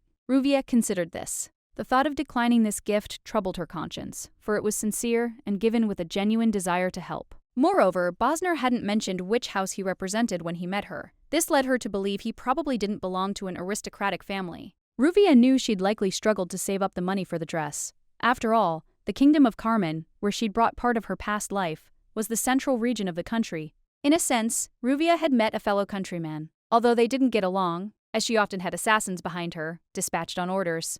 The maid watched her mistress with interest, trying to figure out who might be making fun of her. Outwardly, she appeared serious, but sometimes her reaction seemed quite unusual. Ruvia was certain that the very same girls who always stood by Princess Sofian were behind all these pranks. It was obvious to her, and there was no doubt about it. The maid insistently suggested that Ruvia wear this dress, go to the banquet, and impress all the guests. She believed this was the best way to prove her strength and beauty. However, Ruvia herself didn't share this enthusiasm. The banquet and all these tricks held little interest for her. She was much calmer than she might have appeared. Curious, Ruvia asked Marie when the banquet would take place. She wasn't aware of all the details, but she had always been interested in events. Marie replied that the banquet would be that evening, adding that from now on, the lady had better not eat anything. Food would be better saved for a more important event, the banquet. Ruvia asked, surprised, what she meant. Marie explained that there would be delicacies at the banquet, and if she did decide to eat, there would be plenty of treats.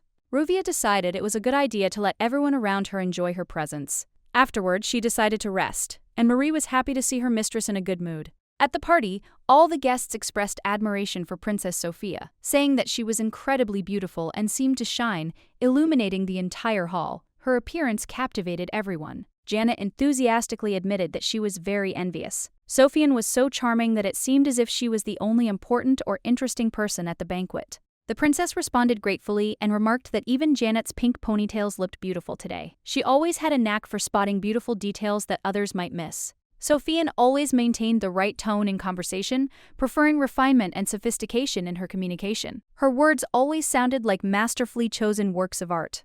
In contrast, Ruvia was perceived as something low and unattractive. People, she felt, were trying to judge her by her appearance, but the truth was different. However, the girl couldn't forgive being insulted again. Princess Sofian and her servants had crossed the line once again, and Ruvia was ready to pay for it. Janet, feeling uneasy, quietly said that she hoped Lady Ruvia wouldn't show up today. She didn't want her presence to spoil the atmosphere of the evening. A silence fell over the room in response to her words. Everyone sensed that Janet regretted her words, realizing she had reminded everyone of Ruvia, who might have suddenly appeared. Janet was simply on edge, worried that Ruvia would actually show up and cause some trouble. Her mind raced with thoughts of the possible consequences. Princess Sofian calmly said there was no need to worry about Ruvia. She assured the girl that she had no business there, and she herself wondered if she would really come. Sofian had no idea what might happen. Even if Ruvia decided to come, she doubted anyone would meet her, since she wasn't expected. Everyone insisted that Ruvia would be left without company and would spend the evening alone, unable to find anyone to talk to and share time with. She would be alone, as always. However, there were those who considered her too poor to interact with others, and even hoped that someone would help her. But one woman objected, saying that they shouldn't approach her, as she might infect them with her recklessness. Sofian replied that even if everything really did happen as they said, there was no point in continuing the conversation. It was better to leave the discussion alone, as it was pointless and wouldn't lead to anything good.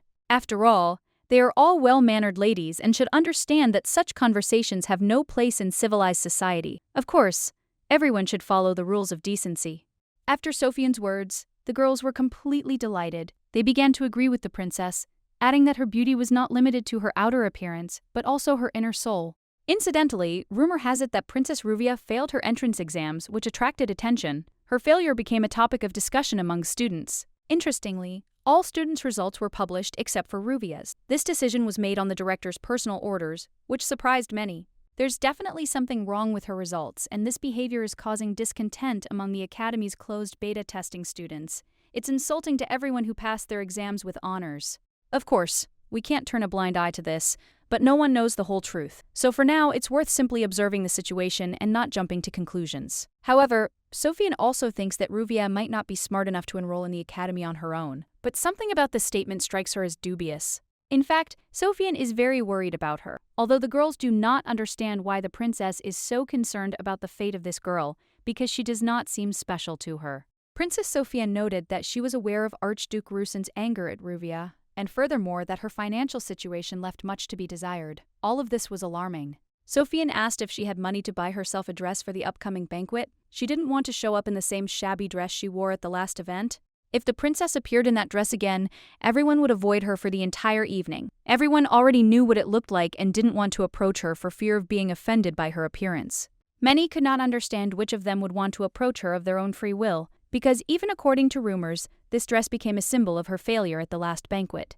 Sofian suggested that Ruvia enjoy the banquet to the fullest and ignore the stares, as the evening would still be an important event. She should simply relax and enjoy herself. Suddenly, the mistress entered the room, and immediately a commotion and uproar erupted. All the girls turned their gazes towards her as her appearance could not go unnoticed at such a moment. Sofian was completely shocked when she saw Mistress Ruvia standing before her. She seemed completely transformed, and this left her with a mixture of surprise and bewilderment. Ruvia, sensing the gaze, asked the maid if there was something on her face, as her embarrassment was clearly visible. She couldn't understand what had attracted such attention. Marie replied that there was nothing on her face except incredible beauty, which attracted all eyes. Her words, though intended as a compliment, came as quite a surprise. Ruvia only sighed painfully at these words, as if tired of the endless praise. She could no longer bear to listen to these compliments, which, in her opinion, did not add to her joy. 2 hours before, the maid had informed her that the mistress must wait, as she seemed to be going to leave right now, but this was too hasty for an evening out. The lady couldn't understand why they were taking so long. If they didn't hurry, they would definitely be late, and she wanted to get everything done. This worried her, and she couldn't understand the dragging on. The maid explained that such banquets required careful preparation, as without it, the evening would not be as spectacular. She promised to give the mistress a stunning evening makeup. Even if it was the fourth prince, as soon as everyone saw her, they would immediately lose their heads with love and admiration, so she believed. The mistress knew that she had agreed to this in vain, because the maid took her preparation very seriously and turned out to be too attentive, which made her worry. Who would have thought her maid would be such a master of her craft? Her work was impeccable, and she clearly demonstrated her understanding of what it takes to be a true professional. Everyone turned their attention to her. The faces around her literally came to life, and everyone was ready to admire her face even more, which was undoubtedly too beautiful to go unnoticed. The mistress wanted to meet Basner and get out of here as quickly as possible, so she pointed the maid in the direction they should head. Time was pressing, and she didn't want to be late. The maid was surprised that her mistress had decided to go to the farthest place, but suddenly, one of the guys with whom she had recently fought approached them and offered to dance. There goes that rude fellow who bullied the fawn, she thought. She was surprised by his behavior and couldn't understand why he suddenly decided to ask her to dance. She was slightly surprised to see him. He looked embarrassed, as if he were experiencing some kind of setback or anxiety, which gave him a certain sincerity. She wondered why her friend was asking her to dance, and then came to the conclusion that perhaps he had a crush on her, which put her in an awkward position. The boy looked extremely embarrassed, and the lady didn't want him to worry so much. She decided to joke to lighten the mood and give him a chance to relax. She agreed to dance and said they could dance, which pleasantly surprised the guy. He obviously didn't expect her to agree so easily. The guy was incredibly happy with her consent. When they started dancing, his embarrassment was obvious, but it was important to him not to miss the chance to spend this moment with her. He moved awkwardly, like a wooden star, completely unlike a knight, though they usually have at least some training in dancing, but here it didn't feel that way. His manners left much to be desired. She'll have to adjust to him. She noticed him blushing with embarrassment, and it made her smile slightly because his awkwardness was so obvious that she felt almost uncomfortable. Everyone watched their dance, and it was noticeable that Princess Sofian couldn't hide her anger. She clearly disapproved of what was happening and couldn't hide her displeasure. It was a real nightmare, as Jonathan noted. He added that inner beauty is far more important than appearance, and this, in his opinion, was the key to true charm. Others also agreed with his opinion. They couldn't understand how the boys could fall for such vulgarity, since the dance, like the entire situation, was extremely unpleasant. She did not know how to dance at all. There was no charm in her movements, and this immediately revealed her low origin, which emphasized her lack of sophistication. It was often hinted in conversations that her mother was a commoner, and it was believed that if the princess had been trained properly, she would have moved completely differently, more gracefully. Sofian, watching everything unfold, remarked that she was very curious about who would be the next crazy person to ask her to dance. It would be awkward if he tripped again. And then a young man approached her. Everyone was surprised, unsure who it was. But one of the ladies finally said it was Basner, a second-year student in the Knight's faculty, a commoner from the Kingdom of Carmen.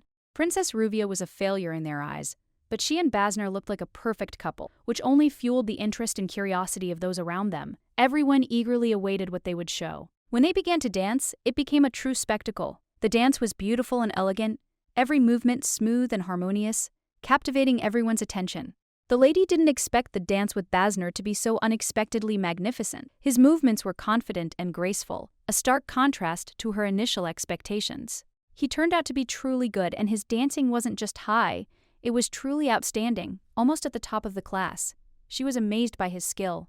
Basner wondered what the lady was thinking when she looked into his eyes. He was intrigued by her thoughts and wanted to understand what was hidden behind her gaze as they danced. She smiled at him and replied that he danced very well. These words embarrassed him, and he, in turn, said that the same could be said about her. The guy said that this was his first dance with a lady, and he was amazed by her movements, which looked incredibly graceful and smooth, as if she was born for this. However, in reality, he felt a slight disappointment. He couldn't understand why the lady didn't share his excitement and didn't see anything special in it. He admitted that he'd dreamed of asking her out first, but it hadn't worked out that way. He wanted her to feel like this was an important moment for him, not for anyone else. She just smiled and asked curiously what the difference was, since it wasn't that important to her. She didn't consider it anything special. Eventually, they started dancing. The guy, a little embarrassed, asked if she would agree to another dance if he asked her again. The lady nodded, and the boy was amazed. He couldn't believe she had agreed, and he felt delight and hope growing within him. The lady smiled and confirmed her words.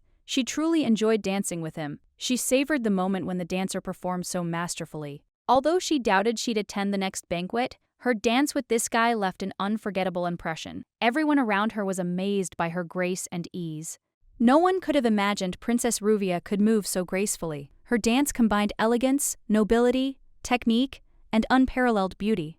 The ladies whispered that dancing with a commoner was certainly Ruvia's style. Mule was certainly an aristocrat, but his reputation left much to be desired, and everyone knew it. Basner, of course, was a commoner, and many had no doubt that she would continue dancing with such people. This surprised no one who knew Ruvia. Meanwhile, Princess Sofian was clearly displeased. She believed Ruvia could never reach her level, and she couldn't hide her disdain.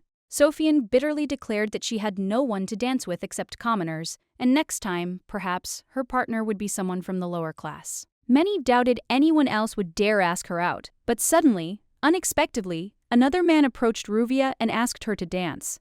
Everyone was shocked when they saw who had approached. When the lady turned around, her face expressed amazement. It was so unexpected that she herself couldn't believe it.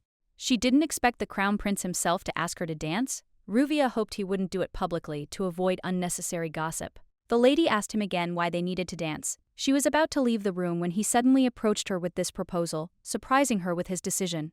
The prince replied that he had invited her only to dance. He saw no other reason, as they shared a special bond that he wanted to express through this dance. This cunning young man decided to impress the audience and perform a little magic trick at the banquet, making everything more intriguing than just an invitation to dance. However, the lady refused, and the prince, stunned, felt how all his self-confident mood disappeared. The lady said that she was lazy, and the prince tried to say that he was completely serious and did not understand what it meant that she was lazy. He has long understood what benefit he could gain by losing her, but she does not intend to get involved in a struggle for the throne or other political games. Unfortunately, he couldn't, and the prince didn't know what to do. She asked for forgiveness, but he is not so handsome that she would cross her line. She told him to dance with someone else, and then she heard laughter. The crown prince remarked that it sounded offensive, that he was not good-looking. He thought he was okay, so he didn't ask her to dance. He didn't understand what to do. Having heard this, the last thing he wanted to do was give up.